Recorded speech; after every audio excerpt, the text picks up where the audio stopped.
நீங்கள் பார்த்துக் கொண்டிருப்பது Nattukottai Nagarathar TV. Trichy Sri Valathi chit funds private limited, Sri Muthumeena chit fund private limited. சீட்டின் மதிப்பு ரூபாய் 50,000 முதல் 25 லட்சம் வரை. வைர நகைகளின் வியாபார சாம்ராஜ்யம் KNC diamonds. Carat and carat. Arimalam Muthu Kannan, Ranganayaki Kannan. ஆன்மீக ஆனந்தம் தரும் சிவம் திருநீர் அணிந்து சிந்தை குளிர்வீர்.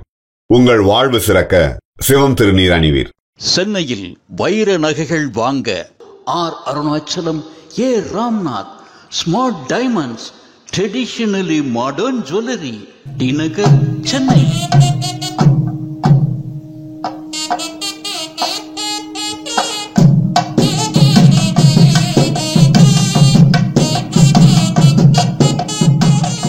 வழக்கறிஞராக ஈரோட்டில் பணிபுரிகின்றார் நமது நடுவர் வழக்கறிஞர் முத்தையா ஆச்சி அவர்களை அறிமுகம் செய்கிறோம்.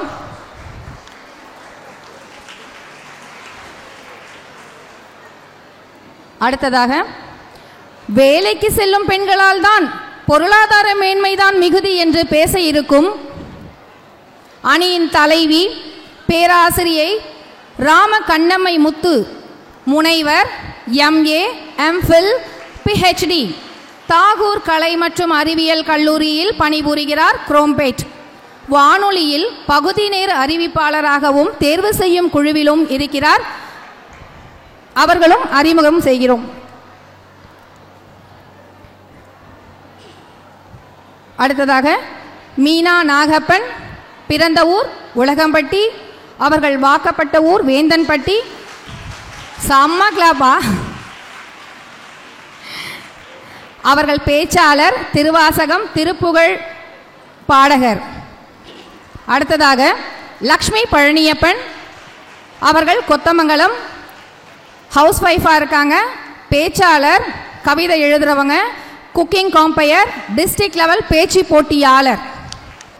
வேலைக்கு செல்லும் பெண்களால் சமுதாய மேன்மைதான் மிகுதி என்ற தலைப்பில் பேச இருக்கும் அந்த குழுவின் தலைவர் திருமதி மல்லிகா தியாகராஜன். அவர்கள் வளையைப்பட்டியை சேர்ந்தவர்கள். திருமதி மல்லிகா தியாகராஜன் ஆச்சி ராமாம்பிகை ட்ரஸ்ட், மெய்யப்பா ட்ரஸ்ட், வள்ளியம்மை காஞ்சி சங்கரா வித்யாலயா பள்ளி முதலியவற்றை திறம்பட நடத்தக்கூடிய பெரும் தொழிலதிபர். அம்பத்தூரில் ஐயப்பா இன்ஜினியரிங் என்ற நிறுவனத்தையும் நடத்தி கொண்டிருக்கிறார்கள். யார் இது? அடுத்ததாக, வள்ளியம்மை வீரப்பன், தேவகோட்டை, பிறந்தது நேமத்தான்பட்டி,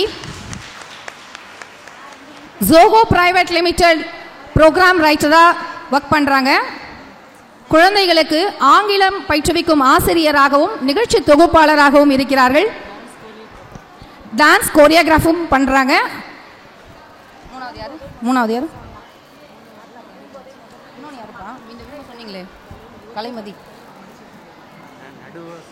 அடுத்தது, கலைமதி ஆனந்த், கவிஞர், 4 புத்தகங்களை வெளியிட்டுள்ளார்கள்.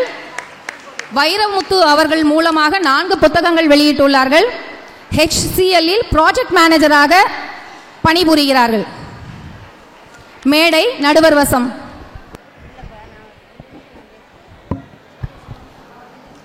இந்த பட்டிமன்றத்திற்கு முன்னிலை வகிக்கும் பூங்கோதை ஆச்சி அவர்கள் ஒரு சில வார்த்தைகள் பேசுவார்கள். அவையொருட்ட அனைவருக்கும் வணக்கம். நான் இளங்கோவனுடைய தங்கை. என்னுடைய தாயார் இருந்தால் எவ்வளவு சந்தோஷப்படுவார்கள் என்பது தெரியும். ஈன்ற பொழுதில் பெரிதுவக்கும் தன் மகனை சான்றோன் என கேட்ட தாய். என் தாய்க்கு அவ்வளவு சந்தோஷம். எங்கள் தாயாருடைய ஊக்கமும் வீரமும் தான் என்னுடைய அண்ணனுக்கு ஊக்கம். எந்த தொழிலை செய்தாலும் எதை எடுத்தாலும் முன்னின்று நடத்த வேண்டும். நகரத்தார் மலர் ஆரம்பித்த பொழுது அவ்வளவு எதிர்ப்பு. எல்லாற்றுக்கும் மேலாக 50 வருஷமாக நின்று பிடித்து நடக்கிறார்கள். பதவி, பணம், கல்வி எதுவும் மேன்மை இல்லை. அவர்கள் நினைத்த ஒன்றே அவர்களுக்கு தான்று. அவர்கள் செய்த அரும்பணி நிறைய. ஆனால் ஒரு பொதுப்பணி செய்தால் பழைய பேருக்கு வீராப்பும் பொறாமையும் வரும். அதுபோல் எங்கள் அண்ணனுக்கும் நிறைய உண்டு. ஆனால் அவர்கள் எல்லாத்திலையும் தனித்திருந்து நன்றாக பேரும் புகழோடும் வாழ்கிறார்கள். எல்லோரும் எங்கள் அண்ணனுக்கு இவ்வளவு செஞ்சதற்கு ரொம்ப நன்றி. வணக்கம். இயலில் பிறந்து இசையில் வளர்ந்த எங்கள் தமிழ் மொழியே, எழிலாய் நாடக தமிழாய் மலர்ந்த எங்கள் முத்தமிழே, குயிலின் ஓசையும் மயிலின் சாயையும் கொண்டு திகழ்பவளே, கொள்ளை அழகு மின்னி ஒளிர்ந்திட குவலயத்திருந்தவளே, இயலிசை கூத்தை எடுத்தே இயம்பிய இளங்கோவடிகளையும் எல்லா சிறப்பும் ஒருங்கே அமைந்த திருக்குறள் மறையினையும் அயலவர் போற்றும் அத்தனை சிறப்பும் ஒருங்கே அமைந்தவளே, அன்னை தமிழே உன்னை வணங்கி அரங்கம் மேறுகிறேன். 1000 கோடி ஆண்டுகள் வாழ்ந்து உன்னை வாழ்த்துகிறேன். காடு வெட்டி போட்டு கடிய நிலந்திருத்தி வீடு கட்டி கொண்டிருக்கும் வேல்வணிகர் வீடுகட்கு அன்றைக்கு வந்த எங்கள் அம்மா இலக்குமியை என்றைக்கும் நீங்காதிரு. நகரத்தார் மகளிர் மாநாடு 3. இந்த மாநாட்டை வெகு பிரம்மாண்டமான முறையிலே ஏற்பாடு செய்து சீர்மிகுந்த முறையிலே நடத்தி கொண்டிருக்கக்கூடிய நகரத்தார் மலர் ஆசிரியர் அண்ணன் இளங்கோவன் அவர்கள் உள்ளிட்ட நகரத்தார் பெருவாரியாக குழுமியிருக்கக்கூடிய இந்த மாபெரும் சபையை 2 கரம் கூப்பி சிரம் தாழ்த்தி வணங்கி, அமர்ந்து பேசினாலும் சொல்லின் வல்லமையால் உங்கள் இதயத்தை வெல்ல முடியும் என்ற நம்பிக்கையிலே அமர்கிறேன். பட்டிமன்றத்திலே பேசக்கூடிய பேச்சாளர்களை தொகுப்பாளர்கள் அறிமுகப்படுத்திய பிறகு என் அருகிலே அமர்ந்திருக்கக்கூடிய பூங்கோதையாச்சி அவர்கள் பட்டிமன்றம் துவங்குவதற்கு முன்னால் நான் பேச வேண்டும் என்று சொன்னார்கள். ஒரு மனிதனுக்கு எப்பொழுது மிகப்பெரிய அங்கீகாரம் கிடைக்கிறது என்று சொன்னால், தன்னுடைய உறவுகளாலும் சொந்தத்தாலும் அவன் மதிக்கப்படுகின்ற போதுதான் அவனுக்கு மிகப்பெரிய அங்கீகாரம் கிடைக்கும். அந்த வகையிலே அண்ணன் இளங்கோவன் அவர்கள் 3வது முறையாக இந்த மாநாட்டை தமிழகத்தின் தலைநகரமான சிங்கார சென்னையிலே மிக சிறப்பாக நடத்தி கொண்டிருக்கிறார்கள். நாம் அனைவரும் அவர்களை மனம் திறந்து பாராட்ட வேண்டும் என்று நினைக்கிறோம். அந்த சூழ்நிலையிலே நம்முடைய பூங்கோதை ஆட்சியார் இளங்கோவன் அண்ணனுடைய உடன் பிறந்த சகோதரி, அவர்களுடைய உடன்பிறப்பு அவர்கள் நான் ஓரிரு வார்த்தைகளை பேச வேண்டும் என்று சொல்லி இந்த ஒலிபெருக்கியின் முன்னால் சென்று தன்னுடைய தமிழையும் சைவத்தையும் வளர்த்த நகரத்தார் குலத்திலே நான் பிறந்தவள், அந்த சைவத்தையும் தமிழையும் தழைத்தோங்கிய நகரத்தார் குலத்தின் பெருமையை பேச வேண்டுவதற்காக நான் இந்த ஒலிபெருக்கியின் முன்னால் நிற்கவில்லை. ஆனால் இந்த சமுதாயத்தின் மேம்பாட்டிற்காக உழைக்கிறாரே என்னுடைய சகோதரர், அவருடைய பணியை பாராட்ட வேண்டும் என்று இந்த ஒலிபெருக்கியின் முன்னால் நின்றார் என்று சொன்னால், ஒரு 60-70 வயது மூதாட்டி அவர்கள் தன்னுடைய சகோதரனுடைய உழைப்பு ஒரு சமூகத்தால் அங்கீகரிக்கப்பட வேண்டும் என்ற எண்ணம் தழைத்தோங்குகிறது என்று சொன்னால் அதுதான் நகரத்தாரின் இயல்பு. இப்பதான் நாம பட்டிமன்றத்தினுடைய தலைப்பிற்குள் நுழைகிறோம். அதாவது மனித இனம் எப்படிப்பட்டது என்று சொன்னால், மனிதன் தன்னுடைய இனத்தோடு சேர்ந்து வாழ வேண்டும் என்று விரும்பக்கூடியவன் மனிதன். அவ்வாறு தன்னுடைய இனத்தோடு சேர்ந்து கலந்து கூடி வாழுகின்ற போது அந்த குழு ஒரு சமூகமாக பார்க்கப்படுகிறது. அந்த சமூகம் என்று சொன்னால் சமூகத்திற்கென்று சில கட்டுப்பாடுகள் உண்டு. அந்த கட்டுப்பாடுகளை மதிக்கின்றவன் சமூக வாழ்க்கையை விரும்புவராக இருப்பான். நான் ஒரு விஷயத்தை சொல்லணும். நகரத்தார் இப்ப இருக்கக்கூடிய மனித சமுதாயத்திலேயே உலக பரப்பளவிலே பார்க்கின்ற போது நகரத்தார் எண்ணிக்கையிலே குறைவானவர்கள்.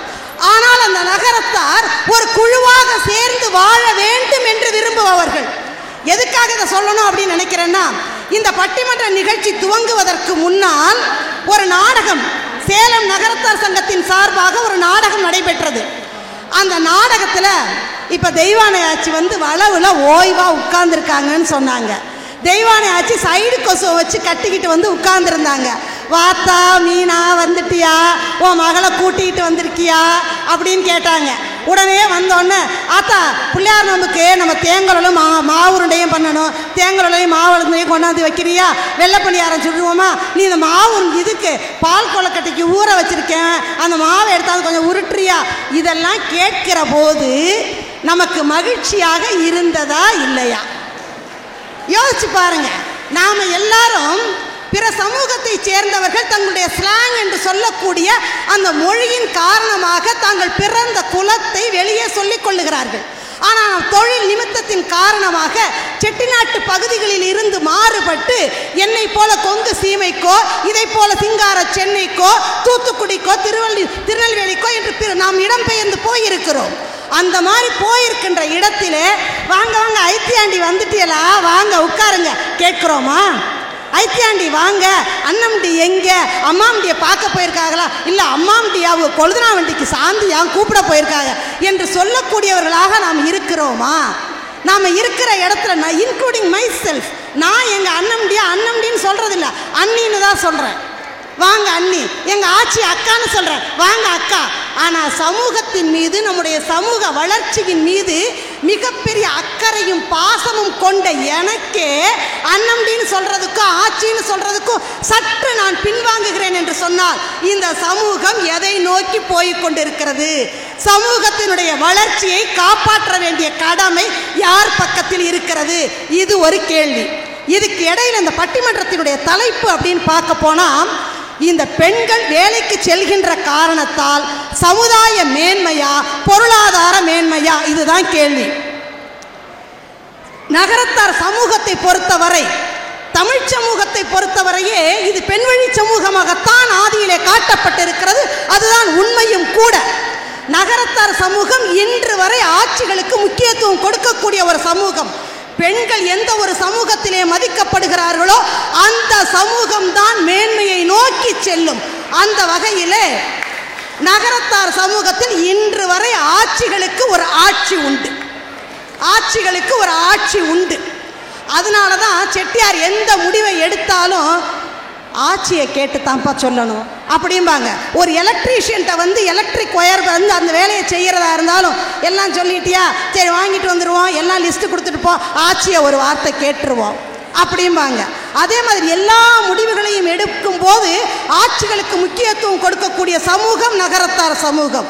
அந்த சமூகம் மேம்படுவதற்கு நகரத்தார் மகளிர் வேலைக்கு போவதால் அந்த சமூகம் மேம்பாடு அடைகிறதா, இந்த சமூகத்திலே மகளிர் வேலைக்கு போவதால் பொருளாதார மேம்பாடு அடைகிறதா அப்படிங்கிற கேள்வி.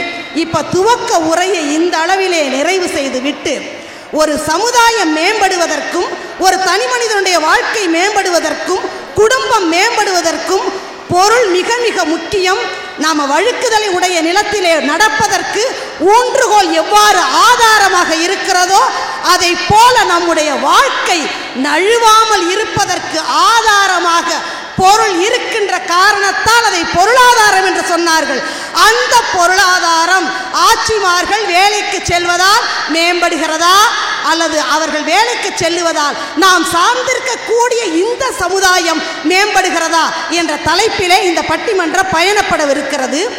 இப்போது பட்டிமன்றத்திலே பேசுவதற்காக, தங்களுடைய அணியை துவக்கி வைப்பதற்காக, வேலைக்கு செல்லும் பெண்களால் சமுதாய மேன்மைதான் மிகுதி என்ற வகையிலே பேசுவதற்காக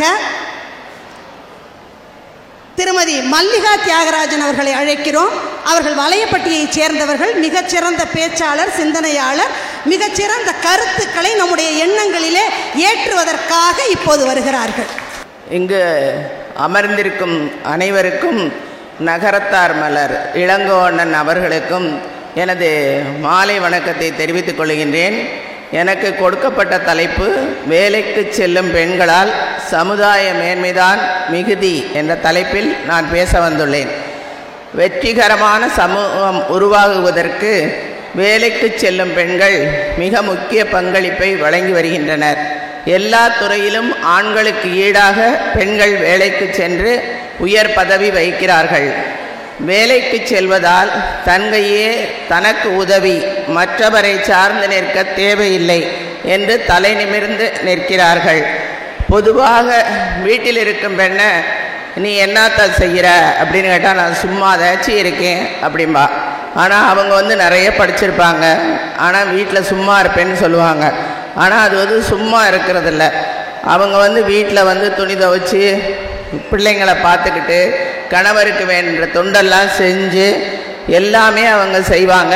ஆனால் நம்ம கேட்டால் அவங்க சும்மா இருப்பேன்னு சொல்லுவாங்க. ஆண்களுக்கு வந்து வேலையில் வந்து லீவெல்லாம் கிடைக்கும், ஆனால் பெண்களுக்கெல்லாம் வேலையில் வந்து லீவு கிடைக்காது. அவங்க எப்போ பார்த்தாலும் ஓய்வில்லாமல் வேலை செஞ்சுக்கிட்டே இருப்பாங்க. ஒரு பெண் வந்து சமூகத்தில் வந்து பல பதவிகளில் இருக்கா. கணவனுக்கு மனைவியாக, குழந்தைக்கு தாயாக, சகோதரனுக்கு சகோதரியாக, மகளாக, மருமகளாக, ஆசிரியராக, மருத்துவராக என்று பொதுவாக ஒரு பெண் ஆணின் துணையின்றி வாழ முடியும். ஆனால் ஒரு ஆண் பெண்ணின் துணை இல்லாமல் வாழ முடியாது.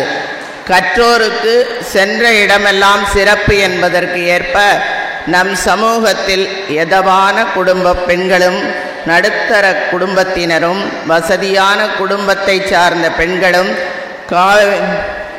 தன் காலில் இருக்க ஆரம்பித்து விட்டார்கள்.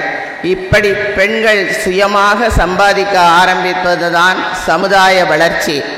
மதுரை மாவட்டம் அழகர் கோவில் சாலையில் பிறந்த சின்ன பிள்ளை அப்படின்னு ஒரு அம்மா இருந்தாங்க.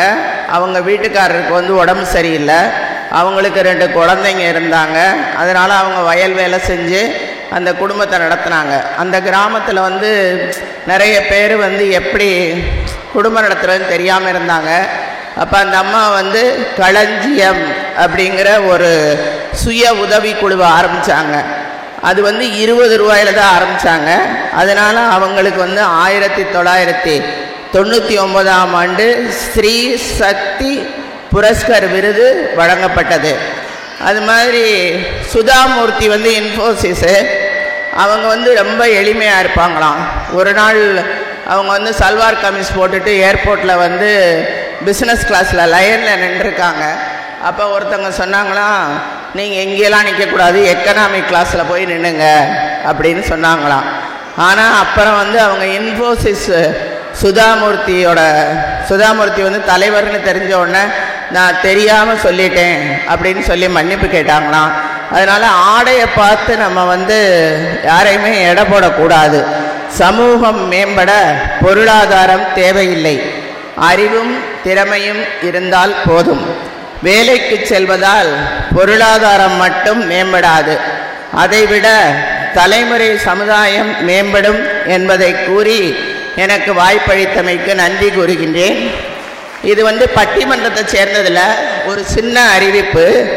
நம்ம டிஎஸ்பி முத்துக்குமார் அண்ணன் சொன்னாங்க, நம்ம வந்து ஊரில் வந்து பிள்ளைங்கள்லாம் பள்ளி நம்மளாம் ஸ்கூலுக்கு போகும்போது ஒரே தெருவில் போவோம், அடுத்த வீட்டு பிள்ளை, பக்கத்து வீட்டு பிள்ளை, பக்கத்து வீட்டு பிள்ளைன்னு. அப்போ நம்ம எல்லாம் நகரத்தார் பிள்ளையாக இருப்போம். அந்த கலாச்சாரத்தை நம்ம பழகிக்கிட்டு இருந்தோம். இப்போ எல்லாரும் என்ன பண்ணுறாங்க, சென்னை பல ஊரில் போயிடுறாங்க. அதனால் பல பிள்ளைகளோட பழகிறதுனால நம்மளோட சமூகத்தை பற்றி அவங்களுக்கு தெரியலை. ரெண்டாவது வந்து ஒரு குழந்தை தான் இப்போ பெற்றுக்கிறாங்க. அந்த குழந்தை யாரோட பேசுறதுன்னு தெரியல. அந்த காலத்தில் 7-8 பேர் இருப்பாங்க, அண்ணன் தம்பி அக்கா தங்கச்சி எல்லாரும் கலந்துரையாடுவாங்க. இப்போ அதுக்கெல்லாம் வழி இல்லாமல் இருக்கிறதுனால விவாகரத்து வந்து ரொம்ப ஜாஸ்தியாக போச்சு. அதனால நம்ம வந்து இந்த விவாகரத்து இல்லாமல் நம்ம சமூகத்தை மேம்படுத்தணும்னா ஒரு ஊர்லேயும் வாலண்டியராக வந்து யாராவது 2 பேர் முத்துக்குமார் அண்ணங்கிட்ட பேர் கொடுத்தா, அதாவது பெற்றவர்களுக்கே தெரியும் குழந்தைங்களை பற்றி, இருந்தாலும் அவர்களுக்கு சொல்வதை குழந்தைகள் ஈஸியாக கேட்க மாட்டார்கள். ஆதலால் கல்யாணம் பேசி முடித்தவுடன் அங்கு போய் இப்படித்தான் இருக்க வேண்டும், இப்படியெல்லாம் இருக்கலாம் என்று ஆலோசனை கூறினால் நம் நகரத்தார் சமூகத்தில் விவாகரத்து குறையும். ஆகவே யார் விருப்பப்படுகிறீர்களோ, ஒரு ஊருக்கு 2 பேர், ஏன்னா நான் தேவைப்படைக்கு நான் போக முடியாது, ஏன்னா எனக்கு யாரையும் தெரியாது. அந்த ஊருக்காரங்க அந்த ஊர் பிள்ளைங்கிட்ட பேசினா தான் தெரியும். ஆனால் பேரண்ட்ஸுக்கே எல்லாம் தெரியும். இருந்தாலும் இதை பண்ணி இந்த மாநாட்டில் வந்து இதுக்கு முக்கியத்துவம் கொடுத்து விவாகரத்தை வந்து தடை செய்யணும்னு அண்ணன் கேட்டுக்கிட்டாங்க. எல்லோருக்கும் நன்றி. திருமதி மல்லிகா தியாகராஜன் அவர்கள் வேலைக்கு செல்லும் பெண்களால் சமுதாய மேன்மையே அதிகரிக்கிறது. பொருளாதார மேன்மையை காட்டிலும் சமுதாய மேன்மைதான் அதிகரிக்கிறது என்று பல கருத்துக்களை எடுத்து வைத்திருக்கிறார்கள். அவர்கள் பேசி நிறைவு செய்கின்ற போது தன்னுடைய உள்ளத்திலே இருந்த ஒரு விதமான ஆதங்கத்தையும் வெளிப்படுத்தி இருந்தார்கள். நகரத்தார் சமூகத்தைச் சேர்ந்த பெண்களாக இருந்தாலும் ஆண்களாக இருந்தாலும் திருமணத்திற்கு பிறகு மனம் ஒத்துப்போகாத காரணத்தால், கருத்து வேறுபாடுகள் மேம்படுகின்ற காரணத்தால் விவாகரத்து என்பது தற்போது தவிர்க்க முடியாததாக இருக்கிறது. அதற்கு அந்த குழந்தைகளுக்கு நல்ல ஆலோசனைகளை வழங்கினால், இந்த நிகழ்ச்சிக்கு முன்னால் நடைபெற்ற நாடகத்திலே சொல்லியதைப் போல ஆடுற மாட்டை ஆடி கறக்கணும், பாடுற மாட்டை பாடி கறக்கணும். சொல்கிறவங்க அழகாக சொன்னால், அதுவும் அந்த நாடகத்தில் சொன்னாங்க, ஆயாவை சொல்லுவோம், அப்பத்தாவை சொல்லுவோன்னு. ஏன்னா பிள்ளைங்களுக்கு எப்போவுமே அம்மா அப்பாவை காட்டிலும் ஆயா ஐயா அப்பத்தா ஐயான்னா ஒரு இணக்கம் உண்டு. அதாவது இப்போ இருக்கவங்க என்னன்னு கேட்டிங்கன்னா, இப்போ இருக்கக்கூடிய பிள்ளைகள் நான் அதை ஒரு 30 ஆண்டுகளுக்கு முன்னாடி கூட எப்படி இருந்துச்சுன்னு கேட்டால், இந்த மாமியார் மருமகளுக்கு மத்தியில் பிணக்குகள் அப்போ அதிகமாக இருந்துச்சு. ஏன்னு கேட்டால், அப்போ அந்த ஆத்தா தன்னுடைய மகனை தன்னோடவே வச்சு படிக்க வச்சாங்க, தன்னோடவே வச்சு வேலைக்கு விட்டுருப்பாங்க. ஆனால் 30-40 வருஷத்துக்கு முன்னாடி ஒரு குடும்பத்துக்கு 4 குழந்தைகள் 5 குழந்தைகள் இருந்தாங்க. இருந்த போதிலும் ஒவ்வொரு மகனையும் தன்னுடைய உயிராக அந்த தாய் நினைத்தாள். அப்படி நினைச்ச காரணத்தால் கல்யாணம் பண்ண உடனே மகனும் மருமகளும் ஒத்துமையாக இருக்கக்கூடாதுங்கிற அந்த எண்ணம் சத்தியமாக எந்த பெண்ணுக்கும் இருக்காது. மகனும் மருமகளும் சந்தோஷமாக இருக்கக்கூடாதுங்கிற எண்ணம் எந்த தாய்க்கும் இருக்காது. ஆனால் பெண்கள்னாவே ரொம்ப இளகிய மனம் படைத்தவர்கள். தாய் தாலி கொடிக்கு கொடுக்கின்ற உறவை காட்டிலும் தொப்புள் கொடியில் கொஞ்சம் மயங்குகிறவள் தாய். ஏன் கேட்டால், தன்னை முதலாக மலடி இல்லை என்பதை நிரூபித்தவன் மகன். அதனால அந்த மகன் தன்னோடையே இருக்கணும்னு ஆசைப்படுவான். இப்போ எங்கள் வீட்டுக்கு பையன் ஹாஸ்டல்லேருந்து லீவுக்கு வந்தான் அப்படின்னு சொன்னால், நான் I give more importance to him. அப்போ இந்த ஒரு ஆடில் வருதும் பாருங்க, அது மாதிரி என்ன உன் மகளுக்கு நீ பிடிச்சது, நீ சமைச்சது பிடிச்சதா, எனக்கு அவளுக்கு பிடிச்சதைத்தானே சமைக்கணும், 10 நாள் தானே லீவுக்கு வர்றா அப்படின்னு சொல்லி ஒரு ஆட் நம்ம பார்க்குறோம். அதே மாதிரி நான் உணர்ந்திருப்பேன், அவன் 10 நாளைக்கு தானே வர்றான், அவனுக்கு பிடிச்சதை செஞ்சு கொடுக்கணும்னு. அவன் தூரத்தில் இருக்கும்போதே நமக்கு இவ்வளவு அட்டாச்சாக இருக்குது. ஒரு 40 ஆண்டுகளுக்கு முன்னால் 5-6 மகன்களை பெற்றிருந்தாலும் ஒவ்வொரு மகனுக்கு முக்கியத்துவம் கொடுத்து அந்த தாய் மிகுந்த அன்போடு இருக்கின்ற போது, அப்போ கல்யாணம் இது மாதிரி 35 வயசுலலாம் இல்லை, ஒரு 22 வயசு 23 வயசு விடலை பருவம் முடிந்து ஆணை பற்றி பெண்ணும் பெண்ணை பற்றி ஆணும் தெரிந்து கொள்ள துடிக்கின்ற வயதிலே திருமணம். அந்த திருமணமான உடனே அந்த மகன் பொண்டாட்டியை விட்டுட்டு வர்றதுக்கு மறுப்பான். அந்த பொண்ணு இது வரைக்கும் ஆண்கள் முகத்தையே பார்த்துருக்க மாட்டான். எங்கள் அம்மா சொல்லுவாங்க, மணமேடையில் நிமிந்து மணவரையில் உங்கள் அப்பாவை பார்க்குறேன், எல்லாரும் இந்த பொண்ணு மாப்பிள்ளையை இப்படி பார்க்குது பாருன்னு சொன்னாங்கன்னு. அந்த மாதிரி ஒரு கூச்ச சுபாவம் இருக்கிறப்ப அவங்க கல்யாணம் பண்ணிட்டு வந்திருந்தாங்க. அப்போ மகனை பொண்டாட்டியை விட்டு புருஷனும், புருஷனை விட்டு பொண்டாட்டியும் விலக முடியாத அன்பில் பிணைக்கப்பட்டிருக்கின்ற போது அந்த தாய் மருகி போயிடுவா. என்னுடைய தியாகத்தை என் மகன் மறந்து விட்டானோ என்று அம்மா மகனையும் மருமகளையும் பேச விடாமல் பிடிச்சு இழுப்பா. அந்த மாதிரி சூழ்நிலைகளில் கூட விவாகரத்துகள் குறைவாக இருந்தன, விவாகரத்துகள் இல்லை. ஆனால் இன்று மாமியாருக்கு மருமகளுக்கு பிணக்குகளே இல்லை. ஏன்டா எல்லாருமே இப்போ தனி குடித்தனமாக தான் இருக்காங்க, வேலையின் நிமித்தமாக எல்லாரும் வெளியூர்களில் இருக்கிறாங்க. அப்படி இருக்கின்ற போது தனி குடித்தனத்துக்கு முக்கியத்துவம் வைத்து அது 2 ஒத்துமையாக இருந்தால் போதும் அப்படின்னு நினச்சி நம்ம சேர்த்து வைக்கின்ற போது அவங்க 2 பேரும் ஒத்துமையாக இருக்கிறதுக்காக அம்மா விட்டு கொடுக்குறா. இங்கே சீட்டு வந்துருச்சு. நான் அதனால என்ன சொல்கிறேன்னு கேட்டால், ஆட்சி சொன்ன மாதிரி இப்போ எல்லாரும் ஒத்துமையாக இருக்கணும், விவாகரத்துகள் குறையணும், சமூக மேம்பாடு அடையணுங்கிற சிந்தனையை வைத்துவிட்டு ஆட்சி சென்றிருக்கிறார்கள். தீர்ப்புரையிலே பார்க்கலாம், சமுதாய பெண்கள் வேலைக்கு செல்வதால் பொருளாதார மேன்மை அடைகிறதா, சமூக மேன்மை அடைகிறதா என்று. இப்போது பெண்கள் வேலைக்கு செல்வதால் பொருளாதார மேன்மைதான் மிகுதி என்று பேசுவதற்காக பேராசிரியர் ஆரம் கண்ணம்மை முத்து அரிமளத்திலே சேர்ந்தவர்கள் அவர்கள் வருகிறார்கள். கொடுஞ்சிறை பூட்டி வைத்து கொடுமைகள் இழைத்தால் என்ன, இடுகாடு ஏகும் வண்ணம் இன்னுயிர் பறந்தால் என்ன, நெடுநிசிதன்னல் வந்து நையவே புடைத்தால் என்ன, மிடுக்கான தமிழே நெஞ்சில் மிதக்கின்றாய் நாளும் வாழ்வேன், என்று என் தமிழன்னைக்கு வந்தனம் சொல்லி இந்த உரையை தொடங்குகிறேன். நாம் பெண்கள் சற்று சிந்திக்கக்கூடிய கதாபாத்திரத்தில் இருக்கக்கூடியவர்கள். கூடிய வரைக்கு அவ்வை சன்மையாக அவதாரம் எடுக்கவும் தயங்காதவர்கள். அவ்வை சன்மையாகவும் அவதாரம் எடுக்க தயங்காதவர்கள். ஒரு மாட்டு வண்டியை எடுத்து செல்ல 2 மாடுகள் தேவை. ஒற்றை மாட்டு வண்டி கரை சேராது. சமுதாயம் சமுதாயம் என்று சொல்லிக் கொண்டிருந்தால் 1.5 லட்சம் இருந்து கொண்டேதான் இருக்கும். நம்முடைய 1.5 லட்சம் மக்கள்தான் நகரத்தார் பெருமக்களாக இருப்பார்கள். அந்த சமுதாயத்தை திரும்பி பார்க்க செய்ய பொருளாதாரம் என்ற ஓர் ஆயுதத்தை நாம் எடுக்க வேண்டும்.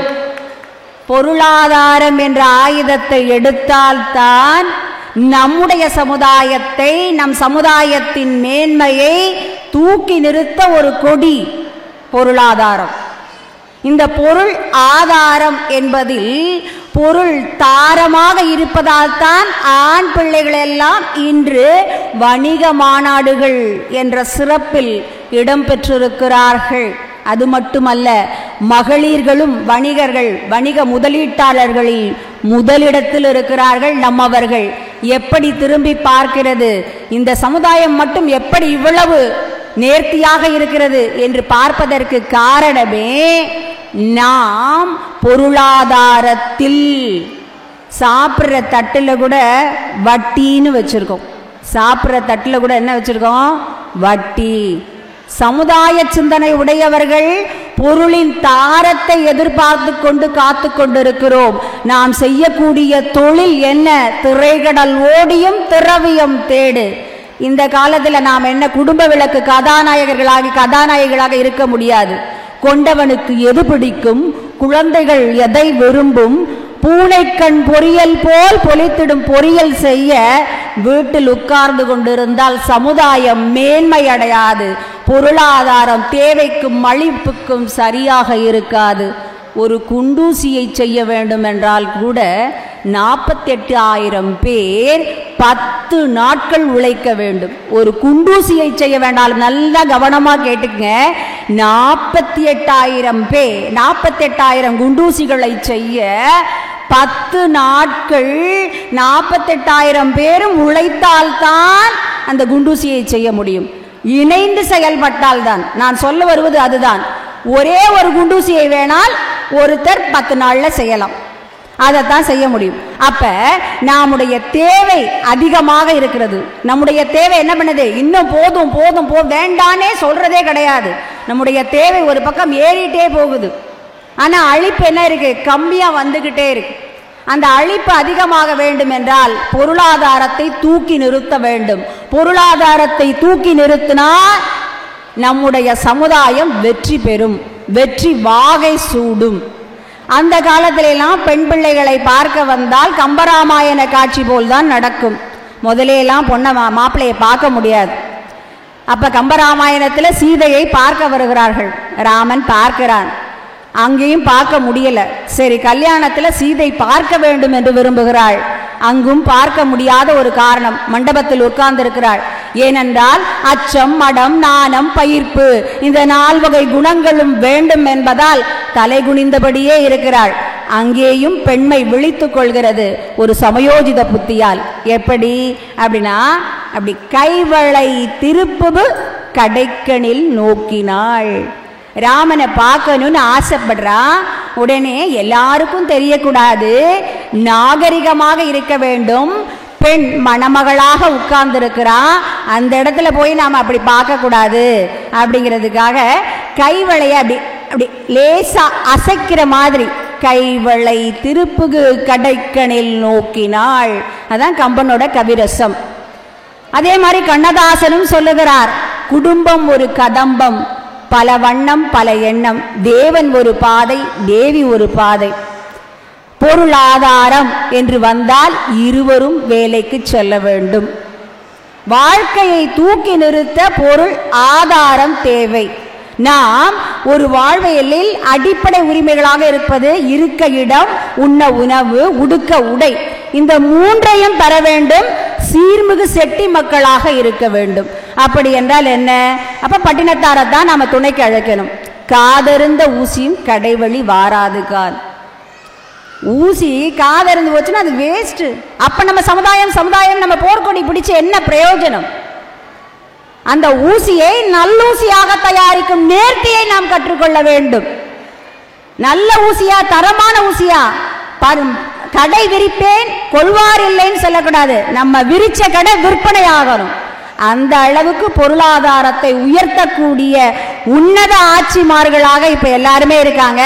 அது நல்லா பாத்தீங்கன்னா தெரியும். இங்க எத்தனை ஸ்டால் இருக்கோ அத்தனை ஸ்டால்லையும் ஒரு பொருளாதார உயிர் வளர்ந்து கொண்டிருக்கிறது.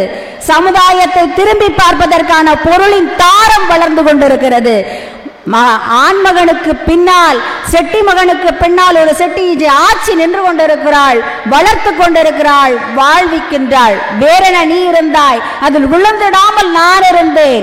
என்னுடைய சமுதாயத்தை தூக்கி நிறுத்த எப்படி இருந்தாலும் சரி, அச்சமும் மடமும் நாணமும் பயிர்ப்பும் கொண்டிருந்தாலும் இன்றைய சூழ்நிலையிலும் எங்கள் நடுவர் சொன்னது போல நாங்கள் வீட்டில் இருந்தாலும் வெளியில் இருந்தாலும் வேலைக்கு சென்றாலும் பொருளாதாரத்தை தூக்கி நிறுத்துவதன் மூலமாக சமுதாய மேன்மையை கொண்டு வருவோம். சமுதாயம் என்பது நாம் சேர்ந்தது. பொருளாதாரம் என்பது சமுதாயத்தை திரும்பி பார்க்க வைப்பது. ஆதலால் ஒரு சமுதாயத்தை உயர்த்த வேண்டும் என்றால் பொருளான தாரம் இருக்க வேண்டும். பொருளான தாரம் இருந்தால்தான் சமுதாயம் என்ற ஆடவன் உயிர் பெறுவான், நிலை பெறுவான். ஆகவே 2 மாடுகள் ஒன்றாக செல்லுகின்ற காரணத்தில் ஒரு மாடு மட்டும் தனி சேராது, கரை சேராது என்பதையும் தெளிவுபடுத்துகிறேன். மேலும் இன்னொரு கருத்தையும் உங்களுக்கு சொல்லி முடிக்கின்றேன். நாம் ஒட்டகத்தின் காதுக்குள்ளே ஒட்டகத்தை வைத்து ஊசி காதுக்குள்ளே ஒட்டகத்தை நுழைக்க முயலக்கூடாது. அது நடக்காது. அது கற்பனை வாதம். நாம் யதார்த்தத்துக்கு வர வேண்டும். எப்படி வாழ்ந்தால், எப்படி இருந்தால் ஒரு சமுதாயத்தை மேன்மையடைய செய்ய முடியும் என்பதை பார்க்க வேண்டும். அனைவரும் வேலைக்கு செல்வோம், பொருளின் தாரத்தை உயர்த்துவோம். எது நேரினும் இடர்பட மாட்டோம், அண்டம் சிதறினும் அஞ்ச மாட்டோம், கடல் பொங்கினும் கலங்க மாட்டோம் என்ற அஞ்சாத நெறியோடு பொருளாதாரத்தை சீர்தூக்கி நிறுத்திவிட்டு செல்கிறேன். நன்றி, வணக்கம், விடைபெறுகிறேன். திருமதி ஆர்.எம். கண்ணம்மை முத்து அவர்கள் வேலைக்கு செல்லும் பெண்களால் பொருளாதார மேன்மைதான் மிகுதி என்ற அணிக்காக பேச வந்தார். ஆனால் அவர் என்ன பேசினார் என்பது எனக்கு தெரியவில்லை. மிக அழகான கருத்துக்களை எடுத்து வைத்தார். ஆனால் பொருளாதார மேன்மை சமுதாய மேன்மைக்கு உதவுகிறது என்ற பாணியிலே அவருடைய பேச்சு இருந்ததாக நான் புரிந்து கொள்கிறேன்.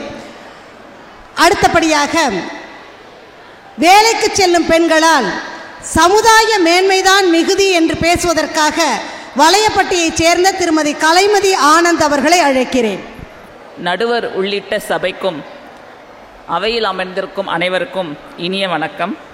ஆரம்பிக்கிறதுக்கு முன்னாடி ஒரு சிறு குறிப்பு. என் ஊர் வளையப்பட்டி, நான் பிறந்த ஊர் வளையப்பட்டி, கல்யாணம் பண்ணது அரிமளம். ஏன்னா என்னுடைய செட்டியார் இருக்காங்க, தப்பாக எடுத்துக்க போகிறாங்கங்கிறதுக்காக அந்த ஒரு குறிப்பையும் சேர்த்து சொல்கிறேன். ஆனால் என்றுமே நான் வளையப்பட்டி மகளாகவே இருக்கிறேன்.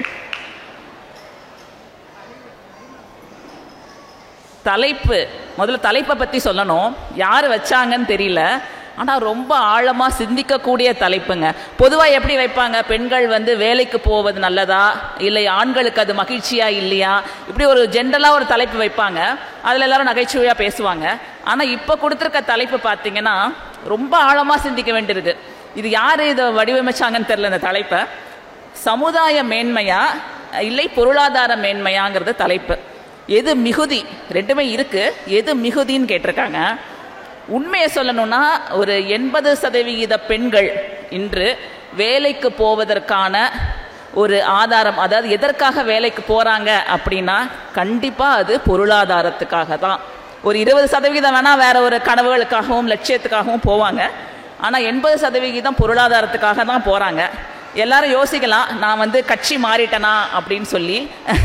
இல்லை, கட்சி மாறுதல் ஆட்சிக்கு வேணால் நல்லது, அரசியலுக்கு நல்லது, ஆட்சிகளுக்கு நல்லதில்லை. என்னுடைய தலைப்பு சமுதாய மேன்மை என்றாலும் நான் ஏன் இந்த பொருளாதாரத்தை ஒட்டி ஆரம்பிக்கிறேன் அப்படின்னா, முதல்ல பொருளாதாரம் தாங்க. வெளியில் வராங்க. ஆனால் அவங்க பொருளாதாரத்தை மட்டும்தான் அவங்க பார்க்குறாங்களா, எப்படின்னா ஒரு விதை விழுகுது, பெண்கள் வேலைக்கு போகிறாங்க, செடியாக மலருது, பெண்கள் வந்து அவங்க குடும்பத்துக்கான பொருளாதாரத்தை வளர்க்குறாங்க. அந்த செடி ஒரு மரமாக மாறுகையில் அந்த மரம் அதுக்கான உணவுகளை தயாரித்து கொள்கிறது. ஆனால் அது மட்டும்தான் அந்த மரம் செய்தா பெண்கள் பொருளாதாரத்தில் மட்டும்தான் மேன்மை அடைகிறாங்களா? இல்லை, மரம் நிழல் கொடுக்கிறது, குருவிகளுக்கும் கிளிகளுக்கும் கூடுகள் கொடுக்கிறது, மேகத்திற்கு மழையை கொடுக்கிறது, வருபவர்கள் தங்குவர்களுக்கு நிழலை கொடுக்கிறது. இத்தனையும் ஒரு மரம் கொடுக்கிறது. ஆனால் அதோட ஆதாரம் என்ன? அது ஒரு செடியாய் வளர்ந்து அதுக்கு உணவு தயாரிப்பது தான். அதே மாதிரி தான் பெண் வேலைக்கு செல்கிறார்கள், படிக்க செல்கிறார்கள், தன் குடும்பத்தை பொருளாதாரத்தை மேன்மைப்படுத்துகிறார்கள், அதன் மூலமாக சமூகத்தையும் மேன்மைப்படுத்துகிறார்கள். எனக்கு முன்னாடி பேசிட்டு போன ஆட்சி சொன்னாங்க, ஒரு ஊசியில காது இல்லைன்னா அதுல பிரயோஜனமே இல்லை. காது என்பது அங்க பொருளாதாரம், அது உண்மை. ஆனா அந்த ஊசி வெறும் காதை வச்சுக்கிட்டு சும்மா இருந்தா அதுல பிரயோஜனம் இல்லையே. அதுல ஒரு நூல் உள்ள போகணும், அந்த நூல் ஒரு ஆடையை தைக்கணும், அந்த ஆடை சமூகத்திற்கு தேவைப்படணும், அப்பதான் அந்த நூலுக்கு மதிப்பு இருக்கிறது. அப்படித்தான் பொருளாதாரம். அந்த ஊசியின் காது போன்றது பொருளாதாரம், அது வடிவமைக்கும் ஆடையை போன்றது சமூக மேன்மை என்பது. இப்ப இங்க அமைதியா பேசிட்டு அமைதியா ஒருத்தவங்க உட்கார்ந்துருக்காங்க, எங்க அணி தலைவி மல்லிகா ஆச்சி அவங்க. ஆனா அவங்கள பார்த்தா தெரியாது அவங்க எவ்வளவு பெரிய வேலை எல்லாம் செய்யறாங்க அப்படின்னு. அவங்க வந்து ஒரு தொழில் அதிபர். இங்க வேலைங்கிற தலைப்புல வந்து சின்ன திருத்தம் செஞ்சுக்க விரும்புறேன், நடுவரோட அனுமதியோட. வேலைங்கிறத பணின்னு மாத்திக்கலான்னு தோணுது. பணின்னு சொல்லும் போது அங்க வேலை, தொழில், சேவை எல்லாமே உள்ளே வருகிறது அல்லவா? அது மாதிரி அவங்க வந்து ஒரு தொழில் அதிபர், பல பேர்களுக்கு வந்து வேலை கொடுக்கறவங்க. இப்ப எனக்கு பொருளாதாரம் மட்டும் போதும்னு நினைச்சாங்கன்னா அவங்க வந்து இவ்வளவு பேருக்கு கொடுக்க வேணாம், அவங்க என்ன சம்பாதிக்க முடியுமோ சம்பாதிச்சுட்டு போயிடலாம். ஆனா அவங்க இவ்வளவு பேர்களுக்கு வேலை கொடுத்து சமுதாயத்தை மேன்மைப்படுத்துகிறார்கள். அது போல பல பொறுப்புகள்ல நிறைய பெண்கள் இன்றைக்கு இருக்கிறாங்க. பொதுவா சொல்லுவாங்க, பெண்கள் வந்து பாதுகாக்கணும், அவங்களுக்கு பாதுகாப்பா யாராவது போகணும். நம்ம என்ன சொல்ல போனா நம்ம ஊர் பக்கம்லாம் இன்னும் கூட ஒரு நினைப்பு இருக்கு, இப்ப எனக்கு துணைக்கு போகணும் அப்படின்னு சொல்லிட்டு ஒரு சின்ன பையனை கூட அனுப்புவாங்க. ஏன்னா அவன் வந்து எனக்கு துணையாக இருக்க முடியும்னு நினைப்பாங்க. ஆனா இப்ப என்ன நடந்திருக்குன்னா, முதல்வர், தமிழ்நாட்டை ஆளுகின்ற முதல்வர், அவருக்கு அந்த சிறப்பு பாதுகாப்பு படை இருக்கும் இல்லையா, கருப்பு படை, பிளாக் ஸ்குவாட், அதுல 9 பெண் கமாண்டோக்களை நியமிச்சிருக்காங்க. 9 பெண்கள் ஒரு தமிழ்நாட்டை ஆளுகின்ற முதல்வருக்கு பாதுகாப்பு கொடுக்க முடியும்னா அது வெறும் பொருளாதாரத்தில் மட்டும் சாத்தியமாகுமா? அங்க ஒரு சமூக மேன்மையும் இருக்கு இல்லையா? ஒரு நாட்டை ஆளுகிற முதல்வருக்கு பாதுகாப்பு கொடுக்கறாங்க இல்லையா? அதுதான் நான் சொல்ல வருது. சோ பெண்கள் வேலைக்கு போறது வந்து வெறும் பொருளாதாரத்துக்கு இல்லை. பாரதி சொன்னார் இல்லையா, பெண்ணுக்கு ஞானத்தை வைத்தான் புவி பேணி வளர்த்திரும் ஈசன், மண்ணுக்குள்ளே சில மூடர் சில நல்ல மாதர் அறிவை கெடுத்தார், கண்கள் இரண்டினில் ஒன்றை குத்தி காட்சி கெடுத்திடலாமோ, பெண்கள் அறிவை வளர்த்தார் வையம் பேதமை அற்றிடும் பாரிர். குடும்பம் வந்து மேன்மையுறும்னு அவர் சொல்லல, வையம்னு சொல்றார். வையம் என்றால் உலகம். உலகத்தை மேன்மையடைய செய்யும் அறிவு பெண்களுக்கு உண்டு. முன்னாடி ஒரு பழக்கம் இருந்ததுங்க, தொல்காப்பியத்துல ஒரு வரி வரும், முன்னீர் வழக்கம் மகடுவோடு இல்லை. முன்னீர்ங்கிறது கடல். கடலை தாண்டி போகும் உரிமையோ இல்லை கடமையோ பெண்களுக்கு இல்லை. பெண்கள் கடல் தாண்டக்கூடாது அப்படிங்கிறது தான் நம்ம பழைய மரபுல இருந்திருக்கு. அதே மாதிரி நம்ம சமுதாயத்துல பாத்தீங்கன்னா, செட்டியார்கள் எல்லாம் பர்மாக்கு போவாங்க, அங்க போவாங்க, இங்க போவாங்க. அவங்க முதல் முறை பயணத்தப்போ முதல் கட்டுவாங்க, மோப்பு கட்டுவாங்க. அடுத்த முறை போகும்போது 2ஆம் கட்டு கட்டுவாங்க, 3வது முறை போகும்போது 3ஆம் கட்டு கட்டுவாங்க. ஆனா பெண்கள் கடல் தாண்டியது இல்லை. இப்போ பாருங்க, கடல் தாண்டாத பெண்கள் இல்லைங்கிற அளவுக்கு அவங்க பணி நிமித்தமா பயணிக்காத நாடுகளே இல்லை. அங்க போய் அவங்க வெறும் பணி மட்டும்தான் செய்யறாங்களா? இல்ல. எனக்கே ஒரு அனுபவம் உண்டு. நான் வந்து பணி நிமித்தமாக ஆஸ்திரேலியா சென்ற போது அங்கே இருந்த என்னுடைய ஆஸ்திரேலியன் பாஸ், ஒரு பெண், அவங்க வந்து நீங்க உங்க லாங்குவேஜ் என்ன, இந்தியான்னு கேட்டாங்க. உங்க மொழி இந்தியா அப்படின்னாங்க. நான் ஏன் கேட்குறீங்களா, இந்தியாவில் இந்தி தானே மொழின்னாங்க. இல்லைங்க, இந்தியாவில் நிறைய மொழி இருக்கு, நாங்கள் தமிழ் அப்படின்னு பெருமையா சொன்னேன். ஆனால் அடுத்து அவங்க சொன்னது வந்து எனக்கு சிறுமையா தோணுச்சு. சிறுமைன்னு சொல்ல முடியாது, ஆனால் என்ன அவங்க நினைப்பு இருந்ததுன்னா, தமிழா, அப்போ நீங்க அந்த டைகர்ஸ்ன்னு சொல்லுவாங்களே, விடுதலை புலிகளை சொல்றாங்க. அவங்க அப்போ நீங்கள் தமிழ்னா விடுதலை புலிகளை சார்ந்தவங்களான்னு கேட்குறாங்க. ஒரு நிமிஷம் அதிர்ச்சியாகவே கேட்குறாங்க அவங்க. எனக்கு ஒரு நிமிஷம் பக்குன்னு ஆயிடுச்சு. அப்போ தமிழ்னாவே விடுதலை புலிகள் தானா, டைகர்ஸ் தானா அப்படிங்கிற அவங்க நினைப்பு அப்படி இருந்திருக்கு. இது அங்கே இருந்த ஆண்களும் இருந்தாங்க, பெண்களும் இருந்தாங்க, இந்தியாவை சேர்ந்தவங்க, யாருமே வாயை திறக்கல. அப்போ நான் சொன்னேன், இல்லை தமிழ் தான் அந்த இந்தியாவுடைய மூத்த மொழி. பல மொழிகள் இருக்குது இந்தியாவில், இந்தியாவோட மூத்த மொழி தமிழ்னு சொல்லி தமிழோடைய பெருமைகள் எல்லாம் எடுத்து சொல்ல எனக்கு ஒரு வாய்ப்பாக நான் அதை பயன்படுத்திக்கிட்டேன். அவங்களுக்கு அவ்வளோ ஆச்சரியமாக இருந்தது அதை பற்றி கேட்கும்போது. அந்த மாதிரி ஒரு பெருமையை வேலைக்கு செல்லும் பெண்களால் ஒரு அங்கே எனக்கு பொருளாதாரம் மட்டும் இல்லையே, நான் போய் நம்முடைய கலாச்சாரத்தை, பண்பாட்டை, மொழியை பற்றி பேசுறதுக்கான வாய்ப்புகள் கிடைக்குதே, அப்போ அது சமூக மேம்பாடு இல்லையா? இப்போ பொன்னியின் செல்வன் ரொம்ப பெருமையாக பேசப்பட்ட ஒரு படமாக இருக்குது. அதை ஒட்டி ஒரே ஒரு கருத்தை சொல்கிறேன்.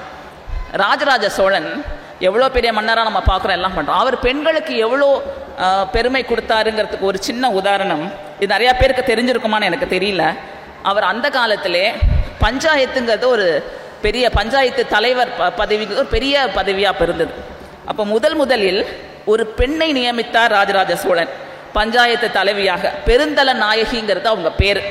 நீங்கள் வரலாற்றில் பார்த்தினா தெரியும். அதே மாதிரி இப்போ பக்கத்து ஸ்டேட்டில் பார்த்தீங்கன்னா பிரஜன் பாட்டில் அப்படிங்கிற ஒரு பெண் தான். அவங்க திருவாண்டூரத்தில் ஒரு சப் கலெக்டராக இருக்காங்க. அது என்ன பெரிய விஷயம்னு கேட்குறீங்களா? அவங்களுக்கு பார்வை தெரியாத ஒரு சப் கலெக்டர். அவங்க முதல்ல கேட்குறாங்க, நீங்கள் இப்போ வந்திருக்கீங்க, முதல்ல பேட்டி எடுப்பாங்க இல்லையா, இது பெரிய அச்சீவ்மெண்ட் அப்படிலாம் சொல்லி எல்லாரும் பேட்டி எடுக்கிறாங்க. அவங்க ஒரே ஒரு வரி தான் சொல்கிறாங்க, நான் பதவி ஏற்றது எனக்காக அல்ல, இந்த சமூகத்திற்கு ஏதாவது என்னால் முடிந்த உதவிகளை செய்ய வேண்டும், நல்லது செய்ய வேண்டும் என்று சொல்லி தான் நான் அந்த பதவியை ஏற்றுக்கொண்டேன்னு சொல்கிறாங்க. அப்போ அது பெருமை இல்லையா? ஒரு ஐஏஎஸ்ஓ ஒரு ஐபிஎஸ்ஓ அவங்க வெறும் பொருளாதாரத்துக்காக மட்டும்தான் அந்த பதவியில் எடுத்துக்கிறாங்களா?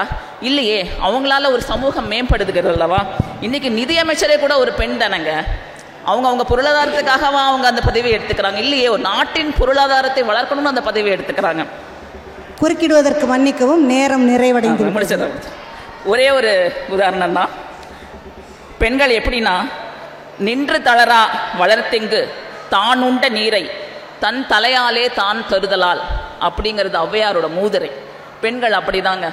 பெண்கள் தனக்கான நீரை எடுத்துக்கிறாங்க. ஒரு தென்னை மரம் எப்படி தனக்கான நீரை எடுத்துக்கொண்டு இளநீராக சமூகத்திற்கு தருகிறதோ அதுபோல ஒரு பெண் தன் குடும்ப பொருளாதாரத்துக்காக வேலைக்கு சென்று இந்த சமூகத்திற்கு தன்னால் என்னென்ன நன்மைகளை செய்ய முடியுமோ அதை செய்கிறாள். அதனால் சமூக மேம்பாடு தான் மிகுந்து இருக்கிறது என்னும் என் கருத்தை சொல்லி முடிவு செய்கிறேன். நன்றி, வணக்கம்.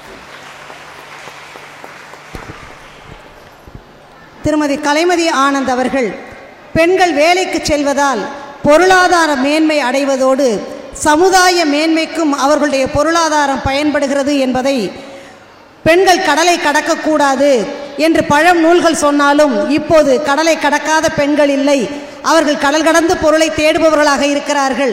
அந்த பொருள் சமுதாய மேம்பாடுக்கு பயன்படுகிறது என்ற வகையிலே இலக்கியத்தில் இருந்தும் இப்போது லேட்டஸ்டாக வந்த பொன்னியின் செல்வனிலிருந்து எல்லா விதமான கருத்துக்களையும் எடுத்து வைத்தார்கள். அவர்களை வாழ்த்தி, வேலைக்கு செல்லும் பெண்களால் பொருளாதார மேன்மைதான் மிகுதி என்று பேசுவதற்காக திருமதி மீனாள் நாகப்பன் வேந்தன்பட்டியைச் சேர்ந்தவர்கள், அவர்களை அழைக்கிறோம். நாங்கள் இங்கு ஆராய வந்திருப்பது பெண்கள் வேலைக்கு செல்வதால் மேம்படுவது சமுதாயமா பொருளாதாரமா? இதற்கு விளக்கமே தேவையில்லை நடுவர் அவர்களே. இது உள்ளங்கை நெல்லிக்கனி போல. பெண்கள் எதற்காக வேலைக்கு செல்கிறார்கள்? பொருளாதாரத்தை உயர்த்தி கொள்ளத்தானே. பொருளாதாரம் உயர்ந்துவிட்டால் சமுதாயம் தானாகவே உயர்ந்துவிடும். எனக்கு முன் பேசிய சகோதரியும் அதைத்தான் சொன்னார்கள். அருள் இல்லார்க்கு அவ்வுலகம் இல்லை, பொருள் இல்லார்க்கு இவ்வுலகம் இல்லை என்றார் வள்ளுவ பெருந்தகை. பொருள் இல்லை என்றால் எதுவுமே பண்ண முடியாது. அன்று வள்ளல் அழகப்ப செட்டியார் பல கல்வி நிறுவனங்களை நிறுவி உலகத்தையே திரும்பி பார்க்க வைத்தார் என்றால் அவரிடம் அளவுக்கு அதிகமான பொருள் இருந்தது. அந்த பொருள் அனைத்தையும் சமுதாயத்திற்காக கொடுத்தார். ஒரு சிக்கரி நிறுவனம் வாங்குவதற்காக பல ஏக்கர் நிலங்களையும் லட்சக்கணக்கான பணங்களையும் அரசாங்கத்திற்கு கொடுத்து அந்த நிறுவனத்தையே வாங்கி வைத்தார். பொருளாதாரத்தில் உயர்ந்துவிட்டால் தன்னாக சமுதாயம் உயர்ந்துவிடும். இப்போ இதுக்கு ஒரு சின்ன எடுத்துக்காட்டாக சொல்லணும்னா, ஒரு குடும்பத்தில் பெரிய மகனாய் பிறந்த ஒரு செட்டியார், அந்த அண்ணனுக்கு இந்த சகோதர சகோதரிகள் எல்லாரையும் படிக்க வைத்து கல்யாணம் பண்ணி எல்லாம் முடிந்து அவருக்கு திருமணமாகி அவருக்கு 3 பிள்ளைகள். 3 பிள்ளைகளில் பெரிய பெண் 12வது வரை படித்து விட்டாள். அவர் இந்த கவர்மெண்ட் எய்டட் பள்ளிக்கூடத்தில் 12வது வரை படிக்க வைத்து விட்டார். அதற்கு மேல் படிக்க வைக்க அடுத்த 2 பிள்ளைகள் பள்ளியில் படித்துக் கொண்டிருக்கிறார்கள். அதற்கு மேல் படிக்க வைக்க அவரால் முடியவில்லை. ஆனால் நம் நல்ல காலம் வங்கிகளில் கடன் கொடுக்கிறார்கள். அந்த பெண்ணுக்கு கனவெல்லாம் பொறியியல் படிக்க வேண்டும் என்ற ஆசை. அப்பாவிடம் சொல்லுகிறாள், அப்பா வங்கி கடனை வாங்கி என்னை படிக்க வையுங்கள், நான் படித்து முடித்து வேலைக்கு சென்று என் கடனை கட்டிக்கொள்கிறேன் என்று கூறுகிறாள். அப்பாவும் அதற்கு சம்மதித்து வங்கியில் கடன் வாங்கி அந்த பெண்ணை படிக்க வைக்கிறாள். 4 வருடங்கள் அந்த பெண் கனவு கண்ட பெண் அல்லவா, அதனால் மிகவும் அருமையாக படித்து தன் அப்பா அம்மா படும் கஷ்டங்களை எல்லாம் பார்த்து மிகவும் அருமையாக படித்து முதல் மாணவியாக வந்து கேம்பஸ் இன்டர்வியூவில் செலக்ட் ஆகி ஐடி நிறுவனத்தில் வேலைக்கு செல்கிறாள். வேலைக்கு சென்று முதல் மாதம் சம்பளம் வாங்கியவுடன் அந்த பெண் சமுதாயத்தை முன்னேற்ற பார்ப்பாளா? அவர்கள் வந்து அடிப்படைக்கும் கீழே உள்ள குடும்பம், அவர்களது பொருளாதாரத்தை முன்னேற்ற பார்ப்பாளா? முதல் மாதம் சம்பளம் வாங்கி கொண்டு வருகிறாள். வரும் பொழுது தங்கை வந்து கல்லூரிக்குள் சென்று விட்டாள். தங்கையின் தோழிகள் எல்லாம் கலராக ஐடி ஃபோன் வைத்திருக்கிறார்கள், கைபேசி வைத்திருக்கிறார்கள். ஆனால் அக்காவே செகண்ட்ஸில் ஃபோன் வாங்கி வைத்திருக்கும் பொழுது இவளுக்கு எங்கிருந்து ஃபோன் கிடைக்கும்? தங்கை அந்த கணவன் இருக்கிறாள். தம்பி ஒரு கிரிக்கெட் பிளேயர், அவனுக்கு கிரிக்கெட் மட்டை வாங்க வேண்டும் என்று, உயர்தரமான மட்டை வாங்க வேண்டும் என்ற ஆசை. ஆனால் அப்பாவால் வாங்கி கொடுக்க முடியவில்லை. இந்த கனவுகளை எல்லாம் நம் வீட்டிற்குள் சுமந்து கொண்டிருக்கும் பொழுது அந்த பெண் முதல் மாதம் சம்பளம் வாங்கி வந்து தங்கையின் கனவு, தம்பியின் கனவு, அம்மாவுக்கு மிக்சி, அதாவது அந்த காலத்தில் மாமியார் நாத்தனா கொழுந்தனார் எல்லாருக்கும் சமைச்சு, இப்போ பிள்ளைகளுக்கு சமைச்சு மிக்சி வந்து போய் அதாவது சொல்லிக்கொள்ளும் நிலையில் இருக்கிறது. அம்மாவிற்கு ஒரு மிக்சி, அப்பாவிற்கு தேவையான சாமான்கள் எல்லாம் என்று வாங்கி கொண்டு வரும் பொழுது இதுவரை பார்த்து தம்பி தங்கைகள் கடையில் ஆசைப்பட்ட சாமான்களை எல்லாம் வாங்க முடியாமல் திரும்பி வந்த அனைத்து சாமான்களையும் வாங்கி கொண்டு வீட்டுக்கு வருகிறாள். அப்பொழுது அவர்கள் அந்த பொருளாதாரத்தில் அவர்கள் முன்னேறிக்கிறார்களா, முதலில் சமுதாயத்தை முன்னேற்ற பார்ப்பார்களா? இவ்வாறாக 4-6 மாதங்கள் வீட்டு குடும்பத்திற்கு தேவையான எல்லாவற்றையும் மாற்றிவிட்டாள். தம்பி சொல்கிறான், அக்கா கலைஞர் டிவியில் கிரிக்கெட் பார்த்து போர் அடிக்குதுக்கா, கலர் டிவி வாங்கணும். இப்படியாக ஒவ்வொன்றாக வாங்கி ஒரு 6 மாதம் 8 மாதம் கடந்த பிறகு தன் தாய் வங்கியில் அடமானம் வைத்துள்ள நகையெல்லாம் திருப்பி கொடுக்கிறாள். 1 வருடங்கள் 1.5 வருடங்கள் ஆகிவிடுகிறது. அப்பொழுது அம்மா சொல்லுகிறாள் அப்பாவிடம், இனி நமக்கு செய்தது போதும், இனி சேர்த்து வைத்தால்தான் அவள் திருமணத்தை நடத்த முடியும். ஆகவே அவளுடைய பணத்தை வங்கியில் போட்டு நாம் அவளுக்கு திருமணம் இன்னும் 19 வருஷம் 21 வருஷம் படிச்சுட்டா, 2 வருஷம் வேலைக்கு போயிட்டா. அப்போ அவளுக்கு திருமணத்தை நடத்த வேண்டும் என்பதற்காக சேர்க்கிறார்கள். தன் தாலிக்கு தங்கம் முதல் அந்த பெண்ணை வாங்கி சீதனம் கொடுக்க ரொக்கமும் அவளே சேர்த்து கல்யாணம் பண்ணிக் கொள்கிறாள் என்றால் பொருளாதாரத்தில் முன்னேறுவதற்காகத்தான் ஒவ்வொரு பெண்ணும் வேலைக்கு போகிறாள். இது அடிப்படை நிலையில் உள்ள குடும்பத்தின் நிலை. சரி, சற்று நல்ல ஒரு நடுத்தரமான குடும்பம், திருமணம் பொன் பார்க்கிறார்கள். பெண் பார்க்கும் பொழுதே பையனுக்கும் பொண்ணுக்கும் கைபேசி எண்கள் மாற்றிக்கொள்ளப்படுகிறது. பார்த்து முடித்து இந்த 6 மாத காலங்கள் இடைவெளிக்கிறதல்வா, அதில் அவர்கள் பேசிக்கொள்வதெல்லாம் இருவரும் வேலைக்கு போகிறார்கள். நாம் என்னென்ன செய்ய வேண்டும், பின்காலத்தில் என்னென்ன செய்ய வேண்டும், வீடு வாங்க வேண்டும், வாகனம் வாங்க வேண்டும், நல்ல எல்லா வசதிகளும் அடிப்படை வசதிகளும் செய்து வேண்டும் என்று பேசிக்கொள்கிறார்கள். கல்யாணமானவுடன் வீடு வாகனம் எல்லாம் வாங்கி பிள்ளை பிறந்த உடனேயே எந்த பள்ளியில் சேர்க்க வேண்டும் என்று முடிவு செய்து விடுகிறார்கள். என் பையன் வீட்டுக்கு போகிற வழியில் ஒரு ஸ்கூல் கட்டிட்டு இருக்காங்க, இப்போதான் அடித்தளம் போட்டிருக்காங்க. ஆனால் அங்கே அட்மிஷன் ஃபுல்லாகிடுச்சு. லட்சக்கணக்கில் கொடுத்து அட்மிஷன் வாங்கிறாங்க. இதெல்லாம் எப்படி முடியுது? பெண்கள் வேலைக்கு போவதால் தங்கள் பொருளாதாரத்தை உயர்த்தி கொள்ள நினைக்கிறார்கள். நம் ஐயாக்கள் படிக்கும் பொழுது திண்ணை பள்ளிக்கூடத்தில் படித்தார்கள், ஐயாக்கள் பாட்டையாக்கள். நம் அப்பாக்கள் எல்லாம் அப்பா அம்மா எல்லாம் அரசினர் பள்ளியில் படித்தார்கள். நாம் ஏதோ கவர்மெண்ட் எய்டட் ஸ்கூலில் படித்தோம். அதற்கப்புறம் நம் பிள்ளைகளை மெட்ரிகுலேஷன் சிபிஎஸ் என்று படித்தோம். இப்பொழுது ஏகப்பட்ட சிலபஸ் வந்துவிட்டது. எவ்வளவோ பணம் கட்டி படிக்க வைக்கிறார்கள் என்றால் இருவரும் வேலைக்கு போவதால் தான் முடிகிறது. அவர்கள் பொருளாதாரத்தை உயர்த்திக் கொள்வதற்காகத்தான் வேலைக்கு செல்கிறார்கள். நாம பட்டினத்தார் காலத்திலேயே பட்டினத்தாரும் அவர் மகனும் வெளிநாடு சென்று, அந்த காலத்தில் நம்ம பாட்டையாக்கள் வெளிநாடு சென்று ரங்கோன், பர்மா, மலேசியா என்று சென்று அங்குள்ள விலை உயர்ந்த பொருட்களை எல்லாம் இங்கு கொண்டு வந்து வீடுகளை கட்டினார்கள். அப்படி இருக்கும்போது அப்போ வந்து ஒரு 20% வீடுகள் தான் பொருளாதாரத்தில் மேன்மையிட்டிருந்தது. மீதம் பேரெல்லாம் நடுத்தர நிலையிலும் வறுமை கோட்டிற்கும் கீழும் இருந்தார்கள்.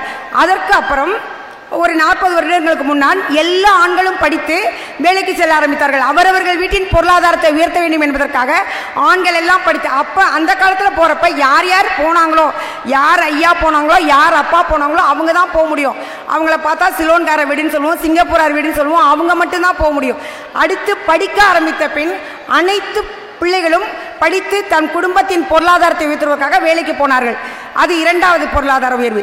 இப்பொழுது பெண்கள் எல்லாம் தன் பெற்றவர்களின் பொருளாதாரத்தை உயர்த்துவதற்காகவும் தன் கணவனின் பொருளாதாரத்தை உயர்த்துவதற்காகவும் கட்டாயம் வேலைக்கு செல்கிறார்கள். பொருளாதாரம் உயர்ந்து விட்டால் கட்டாயம் சமுதாயம் வந்துவிடும். முதலில் வேலைக்கு செல்வது பொருளாதார உயர்வுக்காகத்தான். ஆனால் வேலைக்கு செல்லும் பெண்களை கேட்கும் ஆண் மக்களே, நீங்கள் உங்களுக்கு கோபம் வருதுன்னு சொன்னால் உங்கள் அம்மாவோ ஆயாவோ அப்பத்தாவோ சொல்லுவாங்க, அவன் வேலைக்கு போகிறான்ல அவனுக்கு கோபம் வரும்.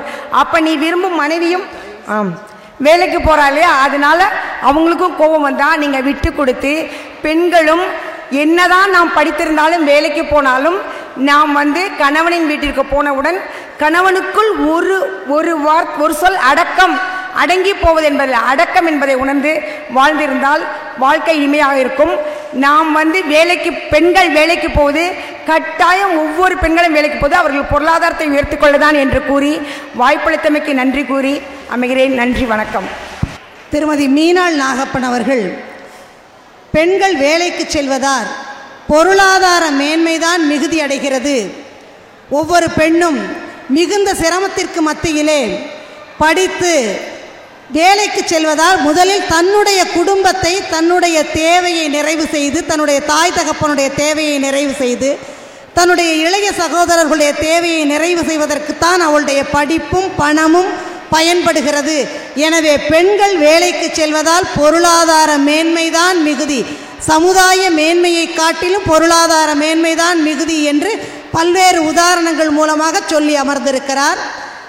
அவருக்கு நம்முடைய பாராட்டுதல்களை தெரிவித்து, வேலைக்கு செல்லும் பெண்களால் சமுதாய மேன்மைதான் மிகுதி என்று பேசுவதற்காக நான் பிறந்து வாழ்க்கை பெற்ற தேவகோட்டை நகரத்தைச் சேர்ந்த திருமதி வள்ளியம்மை வீரப்பன் அவர்களை அழைக்கிறேன். நான் நேராக என்னோட தலைப்புக்கு போயிடலான்னு நினைக்கிறேன். எதிரணியில் ரொம்ப அழகாக அவங்களுடைய கருத்துக்களை முன் வச்சாங்க.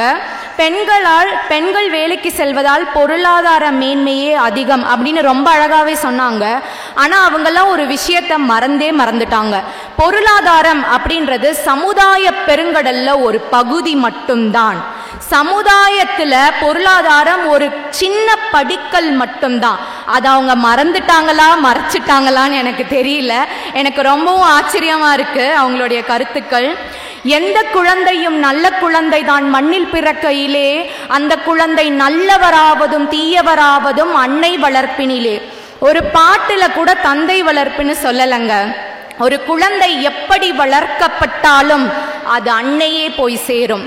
ஒரு குழந்தைக்கு இன்றைய காலகட்டத்தில் தேவைகள்னு ஒன்று இருக்கு. அந்த தேவையை பூர்த்தி செய்வதற்காகவே ஒவ்வொரு பெண்ணும் பணிக்கு சென்று பொருளாதாரத்தை ஈட்டுகிறாள். நடுவில் பேசின மீனியாச்சி அவங்க சொன்னாங்க, பெண்கள் பொருளாதாரம் ஏன் ஈட்டுகிறார்கள் அப்படின்னா அவங்க ஃபினான்ஷியலாக இண்டிபெண்ட் ஆகிறதுக்காக பொருளாதாரம் ஈட்டுகிறார்கள். அப்படி பார்த்தா எத்தனை ஆட்சிகள் மாதம் 1ஆம் தேதி சம்பளம் வந்தோன பட்டுப்புடவையும் வைர அட்டகையும் வாங்கி மாட்டிக்கிறார்கள். யாரும் பண்றதில்ல. 1ஆம் தேதி சம்பளம் எப்போ வரும்? பொம்பளை பிள்ளை வச்சிருந்தா அதுக்கு ஒரு நகை செய்வோமா, ஆம்பளை பிள்ளை வச்சிருந்தா அவனுக்கு ஒரு வீடு வாங்குவோமான்னு தன்னுடைய அடுத்த சமுதாயம் மேன்மை அடைவதற்காகவே ஒரு பெண் வேலைக்கு செல்கிறாள். அவளுக்காக, அவளுடைய பினான்சியல் இண்டிபெண்டன்ஸ்க்காக எந்த ஒரு பெண்ணும் வேலைக்கு செல்லவில்லை. பெண்கள் ஒரு சிலவற்றை செய்யக்கூடாது, ஒரு சிலவற்றை செய்ய இயலாது அப்படின்னு சமுதாயம் ஒரு கட்டமைப்பை எப்பொழுதுமே பெண்கள் மீது வச்சுக்கிட்டே வராங்க. அதுல ஒரு சில விஷயங்களை நான் அறிக்கோடிட்டு சொல்ல விரும்புறேன். என்னன்னா, பெண்ணிற்கு எதற்கு கல்வி அப்படின்னு ஒரு காலத்துல கேட்டுக்கிட்டே இருந்தாங்க. ஆனா இன்றைய காலகட்டத்தில் ஒவ்வொரு நிறுவனத்திலும் கட்டாயமாக ஒரு பெண் இயக்குனர் இருக்கணும். இது அல்லவா சமுதாய மேன்மை? கார்ப்பரேட் சோஷியல் ரெஸ்பான்சிபிலிட்டி அப்படின்ற ஆக்ட் பற்றி உங்கள் எல்லாருக்கும் தெரிஞ்சிருக்கும். அப்படின்னா என்னன்னு சொல்கிறேன். ஒரு நிறுவனம் தன்னுடைய வருட ப்ராஃபிட்லேருந்து ஒரு பகுதியை சமுதாய மேன்மைக்காக கட்டாயம் செலவு செய்யணும். இது சமுதாய மேன்மை செயலுங்க. இந்த சிஎஸ்ஆருடைய பொறுப்பு பல நிறுவனங்களில் ஒரு பெண் ஒரு பெண்ணிற்கே தரப்பட்டிருக்கிறது. இது ஏன் ஒரு ஆணுக்கு தராம ஒரு பெண்ணிற்கு தந்திருக்காங்கன்னா, ஒரு பெண்ணால் மட்டும்தான் சமுதாய நோக்கத்தோடு, சமுதாய நெறிகளோடு, சமுதாய மேன்மைக்காக செயல்பட முடியும்னு ஒரு நிறுவனமே முடிவு பண்ணியிருக்குங்க. பொருளாதாரம்னு 2 பேர் பேசிட்டு போயிருக்காங்க. இன்னொரு ஆட்சி நோட்ஸ் வேற எடுத்துக்கிட்டு இருக்காங்க. இந்த கோவிட்-19ல எத்தனையோ மருத்துவர்கள், எத்தனையோ செவிலியர்கள், பெண் செவிலியர்கள் தன் குடும்பம், தன் பொருளாதாரம்னு பார்த்திருந்தாங்கன்னா நம்மளால இந்தியா கோவிட்-19 விட்டு இவ்வளவு சீக்கிரம் வெளியே வந்திருக்க முடியுமா? நூற்றுக்கணக்கான செவிலியர்களை இழந்துள்ளோம் நாம் இந்த கோவிட்-19ல. ஒவ்வொரு செவிலியருக்கு பின் இருந்தது பொருளாதாரமா இல்ல சமுதாய ஆற்றல், சமுதாய மேன்மைக்கான ஒரு ஊண்டுதோலா? 18-19 வயதில் ஒரு பெண்ணிற்கு திருமணம்னு சொல்லிட்டு இருந்த சமுதாயம் இப்போ என் பெண் 25 வயதானாலும் பரவாயில்ல, அவ எப்ப திருமணத்துக்கு சம்மதம் சொல்றாளோ அப்ப திருமணம் நான் பண்ணி வைக்கிறேன், ஆணும் பெண்ணும் சரிசமம்னு பெற்றோர்களே முன் வந்து பேசுறாங்க. ஒரு அரங்கம் நிறைய பெண்கள் வேலைக்கு செல்வதால் சமுதாய மேன்மை அடைகிறது, பொருளாதார மேன்மை அடையுதுன்னு மாத்தி மாத்தி ஒரு 10 பேர் மேடையில பேசுறோமே, இது சமுதாய மாற்றம் அல்லவா? இந்த சமுதாய மாற்றம் பெண்கள் ஈட்டும் பொருளாதாரத்தில் மட்டுமா நடந்திருக்கிறது? கட்டாயமாக இல்லை. கீழ் நோக்கி பார்த்து கொண்டிருந்த சமுதாயம் இப்போது மேல் நோக்கி பார்த்து கொண்டிருக்கிறது. இந்த மேல் நோக்கு பார்வைக்கு எது ஆரம்ப கட்டமாக நீங்க நினைக்கிறீங்க? ஒவ்வொரு தாயும் தன் பிள்ளை வளர்ப்பில் விதைத்துள்ளாய், சமுதாயத்தை நீ மாற்றிப்பார், சிந்தனையை மாற்றிப்பார் என்று. இதுதாங்க சமுதாய மேன்மை. சும்மா வந்து பொருளாதாரம்னு மைக்கு பிடிச்சு பேசிக்கிட்டு இருக்காங்க இவங்கெல்லாம். ஒரு பெண் எப்பொழுதும் ஒருவரை சார்ந்தே இருக்கணும்னு ஒரு சமுதாயம் சொல்லுது. பிறந்தோன அப்பாவை சார்ந்திருக்கணும், கல்யாணத்துக்கு அப்புறம் கணவரை சார்ந்திருக்கணும், வயதான பின் பிள்ளைகளை சார்ந்திருக்கணும்னு சொன்ன சமுதாயம் இப்போ பணிக்கு செல்லும் பெண்கள் நானாக இருந்தாலும் என்னை சுற்றியுள்ள அனைவராக இருந்தாலும் தற்சார்பில்லாமல் தனிச்செயலாக செயல்பட உள்ளோம். 15 கோடி பெண்கள் நம்ம இந்தியாவில் வேலைக்கு போயிட்டு இருக்காங்க. ஒரு பெண்ணிற்கு ஒரு பிள்ளை வீதம் 15 கோடி பிள்ளைகள் இண்டிபெண்டன்டாக செல்ஃப் டெசிஷன் எடுக்கக்கூடிய திறமைசாலிகளாக இந்த சமுதாயத்திற்கு வளர்க்கப்பட்டு கொடுக்கிறார்கள். இந்த 15 கோடி பிள்ளைகள் தான் நாளைய சமுதாயம். இவர்கள் தான் சமுதாய மேன்மை. இவங்க சொல்ற பொருளாதாரம் எங்கெங்க மேன்மையை கொடுக்க போகுது? பெண்கள் வேலைக்கு செல்வதால் பொருளாதார மேன்மைன்னு சொல்றாங்களே, பொருளாதாரம் பெண்களால் மட்டுமா ஈட்டப்பட்டது? ஆணும் பெண்ணும் சேர்ந்து ஈட்டியதே பொருளாதாரம். ஆனால் 6 கரையினில் அடங்கி நடந்திடில் காடு வளம் பெறலாம், தினம் நல்ல நெறிக்கொண்ட பிள்ளை வளர்ந்திடில் நாடு வளம் பெறலாம்னு வாலியின் பாடல் வரிக்கிணங்க சமுதாயம் 90% பெண்களால் உயிர் கொடுக்கப்பட்டு வளர்க்கப்பட்டு வந்திருக்குதுங்க. இந்த பெண்ணின் சமுதாய அக்கறை எப்படி உருவெடுத்திருக்குன்னு பார்த்தீங்கன்னா, educate children on good touch, bad touch, sexual harassment, அவசர பாதுகாப்பு ஹெல்ப்லைன்ஸ் போன்ற சமுதாய மேன்மைக்கான செயலை இந்த அரசாங்கம் பண்ணியிருக்கு, பொருளாதாரம் பண்ணல. எல்லா நிறுவனத்திலும் கட்டாயமாக ஒரு பெண் மென்டல் ஹெல்த் எஜுகேட்டர் இருக்கணும். ஏன் ஒரு ஆண் இருக்கக்கூடாது இந்த பொறுப்பில் அப்படின்னு பார்த்தீங்கன்னா, ஒரு பெண் மட்டும்தான் எந்த ஒரு பிரச்சனையும் தன் பிரச்சனையாக பார்ப்பாள். அவள் மட்டும்தான் அந்த பிரச்சனைக்கு அப்படி ஒரு தீர்வை கொடுப்பாள். இத்தகைய இயல்புகளை உடைய பணி செய்யும் பெண்களால் மட்டுமே சமுதாயம் மேன்மையடையும். சமுதாயம் மேன்மை அடைந்திருக்கிறது என்பதை உறக்க சொல்லி வாய்ப்பளித்த அத்துணை நல்ல உள்ளங்களுக்கும் நன்றி பாராட்டி விடைபெறுகிறேன். நன்றி, வணக்கம், ஜெய்ஹிந்த். தேவகோட்டையைச் சேர்ந்த திருமதி வள்ளியம்மை வீரப்பன் அவர்கள் வேலைக்கு செல்லும் பெண்களால் சமுதாய மேன்மைதான் மிகுதி என்ற ஆணித்தரமான பல கருத்துக்களை எடுத்து வைத்திருக்கிறார். அவர்கள் பேசுகின்ற போது பெண்கள் வேலைக்கு செல்வதால் பொருளாதாரம் மேன்மை அடைகிறது, அதனால் சமுதாய மேன்மை அடைகிறது, பெண்களுக்கு மிகப்பெரிய ஒரு மேலாண்மை திறன் இருக்கிறது, செவிலியர்களாக அவர்கள் பணியாற்றுகிறார்கள், அது சமுதாய மேன்மைக்காக அவர்கள் செய்கின்ற தொண்டு என்ற வகையிலே தன்னுடைய வாதத்தை எடுத்து வைத்தார்கள். மங்கையராக பிறப்பதற்கே மாதவம் செய்திட வேண்டுமம்மா என்றான் மகாகவி. ஆனால் நகரத்தார் நங்கையராக பிறப்பதற்கே நல்ல தவம் நான் செய்திருக்க வேண்டும். மீண்டும் ஒரு பிறவி உண்டெனில் இறைவா, நான் நகரத்தார் குலத்திலேயே மகளாக பிறக்க வேண்டும். ஏன் அப்படின்னா அதில் ஒரு சுயநலம் இருக்குது. நான் ஏன்னா பொருளாதார மேன்மையை பற்றி பேச வந்திருக்கேன். நம்ம இதில் வைர நகை போடுறதுனா நம்ம நகரத்தார் குலத்தை மீட்டுக்க யாராலையும் முடியாது. மற்றவங்களாம் வச்சு பார்த்து அது ராசினா தான் போடுவாங்க, நமக்கு அது கட்டாயமாகவே ஆச்சு. அதனால நம்ம 3 நகை போடுவோம். எனக்கு பொருளாதார மேன்மையை பற்றி பேச வந்ததுனால எனக்கு அதில் கொஞ்சம் ஆசை அதிகம் கூட. அதனால நான் வந்து நகரத்தார் குலத்திலேயே மீண்டும் பிறக்க ஆசைப்படுகிறேன். அப்புறம் பார்த்தீங்கன்னா எதிரணியிலேருந்து வந்து பார்த்தீங்கன்னா எங்கள் அதாவது அவங்க கலைமதி ஆனந்தெல்லாம் வந்து எங்கள் கட்சிக்கே பேசிட்டு போயிருக்காங்க. இப்போ நான் கேட்குறேன், ஜோஹோவில் வேலை பார்க்குறாங்க வள்ளியம்மை வீரப்பன், அந்த அவங்களும் ஏதோ கம்பெனி என்னமோ சொன்னீங்களேம்மா அதில் வேலை பார்க்குறாங்க. மல்லிகாட்சி தொழிலதிபராக இருக்காங்க, பலருக்கு வேலை கொடுக்குறாங்க. இப்போ நான் கேட்குறேன், நீங்கள்லாம் வேலைக்கு போகிறீங்களே, உங்கள் குடும்ப பொருளாதாரத்தை உயர்த்த போனீங்களா இல்லை நீங்கள் சமுதாயத்தை உயர்த்த போனீங்களா? உங்கள்கிட்ட வேலை பார்க்குறவங்கெல்லாம் வந்து அவங்க சமுதாயத்தை உயர்த்த வந்திருக்காங்களா இல்லை அவங்க குடும்ப பொருளாதாரத்தை உயர்த்த வந்திருக்காங்களா? ஒரு அடிப்படை தொழிலாளி, ஒரு கூலி தொழிலாளியை போய் கேளுங்க, ஒரு கட்டடத்தில் வேலை பார்க்குற அம்மாவை கேளுங்க, நீங்கள் எதுக்குமா வேலைக்கு போகிறீங்க? நான் சமுதாயத்தை உயர்த்த போகிறேன் அப்படின்னு யாராவது சொல்லுவாங்களா? எந்த பெண்ணாவது சொல்லி நீங்கள் கேள்விப்பட்டிருக்கீங்களா? எல்லாரும் வந்து பொருளாதாரத்தை உயர்த்தத்தாங்க போவோம். யாராவது ஒருத்தர் நான் சமுதாயத்தை உயர்த்த, இப்போ ஜோஹோவில் வேலை பார்க்குறாங்களே, இவங்க போய் ஃப்ரீயாக சர்வீஸ் பண்ணிட்டு வராங்களா? சமுதாயத்தை உயர்த்துறதுக்காக சம்பளம் வாங்காமல் பண்ணிட்டு வரீங்களா நீங்கள் யாராவது? அவங்க சொல்கிறாங்க நகையை வாங்குவோம் நாங்கள் சேர்ப்போம். நீங்கள் பொருளாதாரமே இல்லைன்னு பேசுகிறீங்களே, நீங்கள் எப்படி ட்ரெஸ் பண்ணிக்கிட்டு வந்திருக்கீங்க? சமுதாயத்தை உயர்த்துற மாதிரி ட்ரெஸ் பண்ணியிருக்கீங்களா? சொல்லுங்கள் முத. நான் கேட்குறேன், தெரியாம தான் கேட்குறேன். நீங்கள் இந்த டாபிக் புரிஞ்சு பேச வந்தீங்களா இல்லை புரியாமல் பேச வந்தீங்களான்னு எனக்குமே புரியல. ஒரு பெண் எதற்காக வேலைக்கு செல்வா? ஒன்று இப்போ பார்த்தீங்கன்னா கல்யாணம் பண்ணி வர்றோம், 2 பேராக இருக்க குடும்பம் 3 ஆகுது 4 ஆகுது, எவ்வளோ செலவுங்க. பிள்ளைய இன்னைக்கு எல்கேஜியில் சேர்க்கணும்னா நம்ம சொத்தை எழுதி வைக்க சொல்கிறானுங்க, எங்கே போகிறது காசுக்கு? அப்போ 2 பேர் சம்பாரிச்சாதாங்க வேலைக்கு அதாவது 2 பேர் சம்பாரிச்சாதான் நம்ம குடும்பத்தை நம்ம வந்து ஒழுங்காக ஓட்ட முடியுது. ஒருத்த சம்பளத்தை வாங்குறோம், சாப்பாடு சாப்பிட்றோம், இன்னொருத்த சம்பளத்தை வாங்கினா தான் நமக்கு வீடு வாங்க முடியும், கார் வாங்க முடியும், நம்ம வசதிகளை பெருக்கிக்க முடியும். இப்போ நான் வந்து வேலைக்கு போகலங்க, நான் என்ன சொல்கிறேன்னா, நான் வேலைக்கு போயிருந்தேன்னா இதைத்தான் செஞ்சுருப்பேன். நான் சமுதாயத்தை உயர்த்துறதுக்காக வேலைக்கு போகிறேன் அப்படின்னு நான் சொல்லியிருக்க மாட்டேன். என்னுடைய குடும்பத்தை உயர்த்துவதற்கு, என்னுடைய பொருளாதாரத்தை உயர்த்துவதற்காகத்தான் நான் வேலைக்கு செல்ல விரும்புகிறேன். அப்புறம் அவங்க சொன்னாங்க, இப்போ நான் வந்து இப்போ நம்ம வீட்டில் இருக்கவங்க பெண்கள்லாம் சும்மா வீட்டு வேலை தான் பார்க்குறோம், நாங்கள் அப்படி பண்ணுறோம் இப்படி பண்ணுறோம், அதெல்லாம் வந்து நம்ம எப்படி பண்ணியும் நம்ம கணவனோட சமுதாய வளர்ச்சிக்கு தான், நம்ம பொருளாதார வளர்ச்சிக்கு தான் வித்துடுறோம். இப்போ நம்ம பார்க்குற வேலைக்கெல்லாம் சம்பளம் போட சொன்னால் ஆண்களை என்ன ஆவாங்கங்க? அவங்க சொத்தை எழுதி வச்சா கூட முடியாது. நம்ம பார்க்குற வேலைக்கு, வீட்டில் இருந்து பார்க்குற வேலைக்கு நம்ம அப்போ கூட அந்த பொருளாதாரத்தை உயர்த்துவதற்காகத்தான் நம்மளுடைய வேலைகளை நாம் மாற்றிக்கொண்டு இருக்கிறோம்.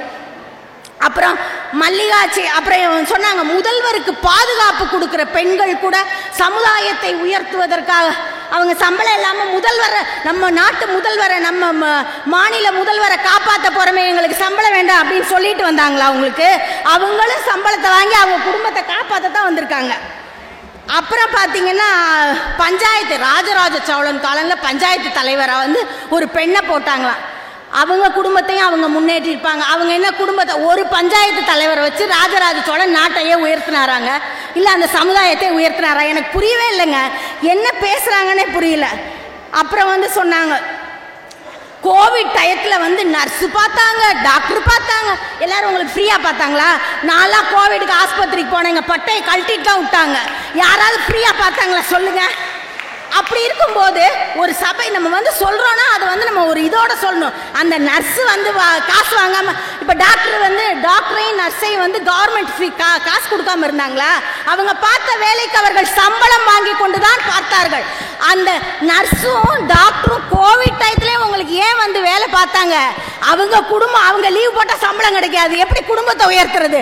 அதற்காகத்தான் அந்த தொற்று காலத்திலும் அவர்கள் வந்து வேலை பார்த்தார்கள். எனக்கும் சீட்டு வந்துருச்சு, நானும் என் இடத்துக்கு போகணும். இந்தா என்னுடைய இதை முடிச்சிடறேன். கடைசியாக ஒன்றை சொல்லி இடம் அமர்கிறேன். ஆணும் பெண்ணும் இருவர் இணைவது இல்லறம், கைப்பிடித்த கணவன் மாலையிட்டவுடன் மங்கை ஆகிறாள் தாரம், அவளே அவன் வாழ்க்கைக்கு ஆதாரம். இருவரின் காதலால் உருவாகும் குழந்தை செல்வங்களால் கூடுகிறது குடும்ப பாரம். எனவே தானும் வேலைக்கு சென்று கணவனோடு சரிசமமாக தோள் கொடுத்து பொருள் ஈட்டி ஆகிறாள் துலா பாரம்.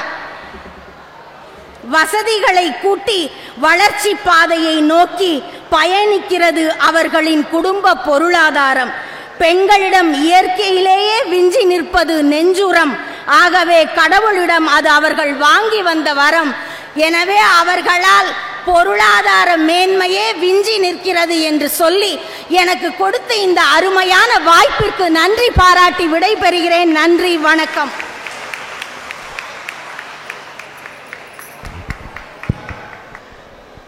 இந்த பட்டிமன்றத்தை பொறுத்தவரை நான் தலைப்பிற்குள் நுழையும் போதே ஒரு சில கருத்தை கோடிட்டு காட்டினேன். என்னவென்று சொன்னால், தலைப்பு பொதுவான ஒரு தலைப்பாக இருந்தாலும் பெண்கள் வேலைக்கு செல்வதால் பொருளாதார மேன்மையா சமுதாய மேன்மையா என்பது பட்டிமன்றத்தின் தலைப்பு. ஆனால் நாம் பேசிக்கொண்டு இருக்கக்கூடிய இடம் இருக்கிறதே, அது நகரத்தார் மகளிர் மாநாடு 3. எனவே பொதுவான ஒரு சமுதாயம் என்று பார்க்காமல் நகரத்தார் சமுதாயத்திற்கு பெண்கள் வேலைக்கு செல்வது பொருளாதார மேன்மையா சமுதாய மேன்மையா என்பதை கோடிட்டு காட்டுவதற்காகத்தான் நம்முடைய வழக்கு சொற்களை எல்லாம் அடிக்கோடிட்டு காட்டினேன். அந்த வகையிலே பார்க்கின்ற போது கிட்டத்தட்ட சங்ககால நூல்களை எல்லாம் பார்க்கின்ற போது 1ஆம் நூற்றாண்டிலிருந்து 3ஆம் நூற்றாண்டு வரை கோலோச்சியவர்களாக நகரத்தார் பெருமக்கள் இருந்திருக்கிறார்கள். அதற்கு பிறகு 11ஆம் நூற்றாண்டிலிருந்து 13ஆம் நூற்றாண்டு வரையிலும் அவர்களுடைய பெருமை பேசப்பட்டிருக்கிறது. 19வது நூற்றாண்டிலும் நகரத்தார்கள் மிகப்பெரிய பொருளாதார வசதியுடையவர்களாக இருந்திருக்கிறார்கள். பர்மா போன்ற வெளிநாடுகளுக்கு சென்று இப்பவும் பார்த்தீங்கன்னா முன்னீரை கடக்கக்கூடாது என்ற காலம் பெண்களுக்கு இருக்கிறது என்று சொன்னாலும் கூட கடல் கடந்து வாணிபத்திலே ஈடுபட்ட நகரத்தார் பெருமக்கள் தான் எந்த நாட்டிற்கு சென்றாலும் அந்த நாட்டிலே அறப்பணிகளை மேற்கொண்டு தான் இருக்கின்ற இடத்திலே வளம் சேர்த்தவர்களாக நகரத்தார் இருந்திருக்கிறார்கள். நான் ஃபர்ஸ்டே சொல்லும் போது என்ன சொன்னேன்னா, ஆட்சிக்கு ஒரு ஆட்சி உண்டு நகரத்தார் இனத்திலேன்னு. அப்ப பெண்கள் வேலைக்கு போனவர்களாக இருந்தார்களாங்கிறது இல்லை. ஆனால் சமுதாய மேம்பாட்டிற்கு செட்டியார்கள் தன்னுடைய பணத்தை செலவு செய்கின்ற போது தடை போடாத கொடை உள்ளம் உடையவர்களாக நகரத்தார் ஆட்சிமார்கள் அப்போது இருந்திருக்கிறார்கள். அப்ப அவங்க பணம் வேலைக்கு போகல, சம்பாதிக்கலாம். ஆனால் சமுதாய மேன்மை அடைய வேண்டும். நகரத்தாருடைய குல வழக்கப்படி தன்னுடைய வருமானத்தில் 5இல் 1 பகுதியை அறப்பணிகளுக்காக செலவு செய்ய வேண்டும் என்பது நகரத்தாருடைய அடிப்படை கோட்பாடாகவே இருந்திருக்கிறது. 5 ரூபாய் அந்த காலத்தில் பார்த்தீங்கன்னா செட்டியார் பினாங்குக்கு போயிருப்பாரு கொண்டு விற்கிறதுக்காக. ஆட்சி இங்கே இளங்குழம்பு பருப்பு துவையலுமாவே வச்சு சாப்பிட்ருப்பாங்க. அவங்க சுவையாக அவங்களுடைய நாக்குக்கு சாப்பிட்டு இருக்க மாட்டாங்க. ஆனால் மீந்து போன குழம்ப கூட சுண்ட குழம்பா வச்சு பக்கத்து வீட்டு ஆட்சிக்கு பக்கத்து வீட்டில் குடியிருக்கிறவங்களாம் சுண்ட குழம்பு ஆட்சி வீட்டில் போய் சுண்ட குழம்பு வாங்கிட்டு வரலாம். ஆத்தா அந்த 5 காசை உண்டியலில் போட்டு சுண்ட குழம்பை எடுத்துட்டு போம்பாங்க. தினம் தினம் நாம் சைவத்தையும் தமிழையும் வளர்த்தக்கூடிய நகரத்தார் குடி. சோமவாரத்திலையும் சரி ஒவ்வொரு திங்கட்கிழமையிலையும் சிவன் கோயிலுக்கெல்லாம் 5 அர்ச்சனை பண்ணுவாங்க. அப்போ 10 தேங்காய் மூடி இருக்கும். 10 தேங்காய் முடியையும் ஆட்சி என்ன பண்ணுவாங்கன்னா, செட்டியார் வெளிநாட்டில் இருப்பார். இந்த தேங்காய் முடியெல்லாம் ஒரு தேங்காய் 75 காசு 1 ரூபாய்க்கு வாங்கியிருந்தா கூட தேங்காய் முடிய 10 காசு 20 காசுக்கு எங்கள் ஆயாலாம் விற்பாங்க. அதை உண்டியலில் போட்டு போம்பாங்க. இந்த மாதிரி தேங்காய் மூடி விற்ற காசு, கனகாம்பரப்பூ விற்ற காசு, சுண்ட குழம்பு விற்ற காசு, இதையெல்லாம் ஆட்சி உண்டியலில் சேர்த்து வச்சு சிவன் கோயிலுக்கு வாகனமாக மாற்றி கொடுத்திருப்பார்கள். அப்ப அதை செய்யறதுக்கு நகரத்தார் இனத்தை சேர்ந்த ஆட்சிமார்கள் MBA படிக்கவில்லை, MA படிக்கவில்லை, BA படிக்கவில்லை. அவர்கள் கடல் கடந்து போய் சம்பாதிக்கவில்லை. ஆனால் கடகடந்து போய் சம்பாதித்துட்டு வந்த செட்டியார்களுக்கு அவர்கள் செய்யக்கூடிய எடுக்கக்கூடிய அத்தனை முடிவுகளும் ஆட்சியுடைய அங்கீகாரத்திற்கு பிறகு நிறைவேற்றப்பட்ட முடிவுகளாக இருந்தாலும் ஆட்சிகளுக்கு செட்டியார்களும் அவர்கள் அங்கீகாரத்தை வழங்கி இருந்தார்கள். அவர்கள் எடுக்கக்கூடிய முடிவுகளை செட்டியார்களும் ஏற்றுக்கொண்டிருந்தார்கள். அந்த வகையிலே வளர்ந்த நம்முடைய சமூகம் நகரத்தார் சமூகம். இப்ப ஆண்களும் பெண்களும் சரிநிகர் சமானமாக பாரதி கண்ட கனவு மெய்ப்படக்கூடிய வகையிலே புதுமை பெண்களாக ஆட்சிமார்களும் உருவெடுத்திருக்கின்ற காரணத்தால் இப்ப பேசி அமர்ந்திருக்கார்களே பேச்சாளர்கள், அவர்களை பற்றி நான் சொல்லணும்னு நினைக்கிறேன். இப்ப இங்க பேசுற இந்த 6 பேச்சாளர்களும் ஒருத்தங்களை பற்றி அறிமுகப்படுத்தும் போது நான் பேராசிரியையாக இருக்கிறேன், ஒரு குடும்ப தலைவியாக இருக்கிறேன், புத்தக ஆசிரியையாக இருக்கிறேன் என்ற வகையெல்லாம் பேச்சாளர்களை, இவர்கள் ஒரு பெரிய தொழில் அதிபராக இருக்கிறார்கள், ஒவ்வொருத்தரும் ஒவ்வொரு துறையிலே வல்லுநராக இருக்கிறார்கள் என்று அறிமுகப்படுத்தினார்கள். இந்த பேச்சாளர்கள் எல்லாம் வளர்ந்த நிலை பேச்சாளர்களாக இருக்கிறார்கள். ஒரு பேச்சாளர் என்பவர் மேடையை ஆளத் தெரிந்தவர்களாக, பார்வையாளர்களை தன் பக்கத்தில் தன் கருத்துக்களால் ஈர்க்கக்கூடியவராக இருந்தால் அதுவே பேச்சாளர்களுக்கு கிடைக்கக்கூடிய வெற்றி. அந்த வகையிலே இந்த 6 பேச்சாளர்களும் வெற்றியடைந்த பேச்சாளர்கள் தான். அவர்களுடைய கருத்து மோதல்களுக்கு தான் இப்போது தீர்ப்பே தவிர அவர்களுடைய பேச்சு திறனுக்கு எந்தவித மாற்று கருத்தும் இல்லை. ஒரு பெண்ணுக்கு தலைப்பு என்பது, புடவை தலைப்பு என்பது ஒரு பெண்ணுக்கு மிகவும் முக்கியம். தலைப்பை நழுவ விட்டுவிட்டால் அவளுடைய மானம் போய்விடும். அதை போல பேச்சாளர்கள் தங்களுடைய தலைப்பை நழுவ விட்டுவிட்டால் தடம் மாறி போகிறார்கள், திசை மாறி போகிறார்கள் என்று பொருள். இந்த வகையிலே 6 பேச்சாளர்களும் தாங்கள் எடுத்துக்கொண்ட தலைப்பிற்குள்ளேயே பயணப்பட்டு இந்த சமூகத்திலே பெண்கள் வேலைக்கு செல்வதால் பொருளாதார மேன்மையா சமுதாய மேன்மையா என்பதிலே வலுவான கருத்துக்களை எடுத்து வைத்திருக்கிறார்கள். ரத்தின சுருக்கமாக சொன்ன காரணத்தினால் நகரத்தார் பெண்கள் வேலைக்கு செல்வதால், நான் நகரத்தார் மாநாடு என்பதால் நகரத்தார் பெண்கள் என்று என்னுடைய எண்ணத்தை சொல்லுகிறேன். நகரத்தார் பெண்கள் அறிவாற்றலிலே சிறந்தவர்கள். அவர்களை நகரத்தார் இனமே நம்முடைய ஜீன் படி பார்த்தீங்கன்னா செஸ்ஸு கணக்கு எல்லாம் நமக்கு ரொம்ப நல்லா வரும். நாம் தொழில் புரிவதிலே மிகவும் வல்லுநர்கள். நமக்கு அந்த திறமையை இறைவன் இயற்கையிலேயே கொடுத்திருக்கிறான். அதற்கு நன்றி பாராட்டும் விதமாகத்தான் இன்று வரை நாம் இருக்கின்ற ஊர்களிலே எல்லாம் நம்முடைய சொந்த ஊராக எண்ணிக்கொண்டு இறை பணியிலே நம்மை நாம் ஈடுபடுத்தி கொண்டிருக்கிறோம். அந்த இறைவனுக்கு முதலிலே நன்றியை சொல்லி, நகரத்தார் ஆண்களாக இருந்தாலும் பெண்களாக இருந்தாலும் தொழில் புரிவதிலே தாங்கள் எந்த துறையிலே கால் பதித்தாலும் அந்த துறையிலே முத்திரை பதிக்கக்கூடிய வல்லவர்களாக நகரத்தார் இனத்தை சேர்ந்த ஆண்களும் பெண்களும் இருக்கிறார்கள். இப்ப நகரத்தார் சமுதாயத்தினுடைய வளர்ச்சிக்கு பெண்களுடைய பொருளாதாரம் பயன்படுகிறதா என்ற ஒரு கேள்வி. இடையில பெண்கள் வேலைக்கு போன காரணத்தால அவங்க ஐடி ஃபீல்டுலையும் எல்லா ஃபீல்டுலையும் கால் பதிச்சாங்க. அதனால என்ன நினைச்சாங்கன்னு கேட்டா, மாற்று சமூகத்தில் தன்னுடைய வாழ்க்கை துணையை தேடிக்கொள்ளலாமா அப்படின்னு ஒரு எண்ணம் அவர்களுக்கு ஏற்பட்டது. என்னவோ உண்மைதான்.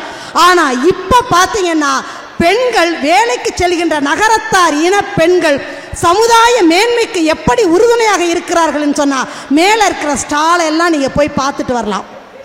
டாக்டரா இருக்கிறாங்க, நர்ஸா இருக்கிறாங்க, அவங்க வேலைக்கு போறாங்களே, அவங்க சம்பாதிக்கிறதுக்காக காசை பொருளை ஈட்டுவதற்காகத்தான் மருத்துவராகவும் நர்ஸாகவும் இருக்கிறார்கள் என்று ஆட்சிக்கு தெளிவாக சொல்லிக்கொள்ள விரும்புகிறேன். பொருளை ஈட்டுவதற்கு எத்தனையோ பல வழிகள் இருக்கின்றன. ஆனால் இந்த வழியை தான் தேர்ந்தெடுக்க வேண்டும் என்று சொன்னால் அது சமுதாயத்திற்கு பயன்படக்கூடிய வழியாக இருக்க வேண்டும். தடாகத்திலே இருக்கக்கூடிய மீன் எவ்வாறு அழுக்கை தின்று தன்னுடைய பசியை ஆற்றிக்கொண்டு தடாகத்தையும் தூய்மைப்படுத்துகிறதோ அதை போல சமுதாய மேன்மைக்கு நான் மேற்கொள்ளக்கூடிய தொழில் உறுதுணையாக இருக்க வேண்டும் என்ற சிந்தனையோடு தான் ஒவ்வொருத்தரும் தன்னுடைய தொழிலை தேர்ந்தெடுக்கிறார்கள். எனவே தொழில் என்பது பொருளாதாரத்தை சீர்படுத்துவதற்காகவும் மேம்படுத்துவதற்காகவும் பயன்படுத்தக்கூடிய ஒரு கருவியாக இருந்தாலும் அந்த தொழிலின் மூலமாக ஈட்டக்கூடிய பொருள் இருக்கிறதே அது சமுதாய மேன்மைக்கு பயன்பட வேண்டும் என்ற காரணத்தால் தான் ஆட்சிமார்கள் எல்லாம் என்ன பண்ணியிருக்காங்கன்னு கேட்டா, நாளைக்கு காரைக்குடி சந்தையில் வெள்ளை பணியாரம் சாப்பிடலாம், குழிப்பணியாரம் சாப்பிடலாம், பால் பணியாரம் சாப்பிடலாம், ஜிகர்தண்டா குடிக்கலாம், சர்பத்து குடிக்கலாம், மனமான காஃபி குடிக்கலாம். சிறந்த பொருட்களை வாங்க சுவைக்க வாங்க காரைக்குடி சந்தைக்கு வாங்க அப்படின்னு சொல்லி கூப்பிடுறாங்க. இந்த மாதிரி நகரத்தார் இனத்துடைய பெண்கள் வேலைக்கு சென்ற காரணத்தால் சமுதாய மேன்மைக்கு தான் அவர்களுடைய பணம் பயன்படுகிறது. பொருளாதார மேன்மையை பசியோடு இருக்கின்ற ஒருவனால் எவ்வாறு சிறந்த முடிவை தேர்ந்தெடுக்க முடியாது. அந்த பசியை ஆற்றுவதற்கு அவனுடைய பணம் பயன்படுகிறது. பசி தீர்ந்த பிறகு அவனுடைய அறிவு செயல்படுவதற்கு எவ்வாறு அந்த பொருளாதாரம் பயன்படுகிறது. எனவே நகரத்தார் பெண்கள் வேலைக்கு செல்வதால் சமுதாய மேம்பாடுதான் ஏற்படுகிறது என்பதை என்னுடைய தீர்ப்பாக சொல்லி அத்தனை பேருக்கும் சிறந்த வாழ்த்துக்களை சொல்லி இந்த சிறந்த வாய்ப்பை வழங்கிய அண்ணன் இளங்கோவன் அவர்களுக்கு என்னுடைய சிறந்தாழ்ந்த வணக்கத்தை தெரிவித்து சபையோர் அனைவருக்கும் நன்றி பாராட்டி விடைபெறுகிறேன். நன்றி, வணக்கம்.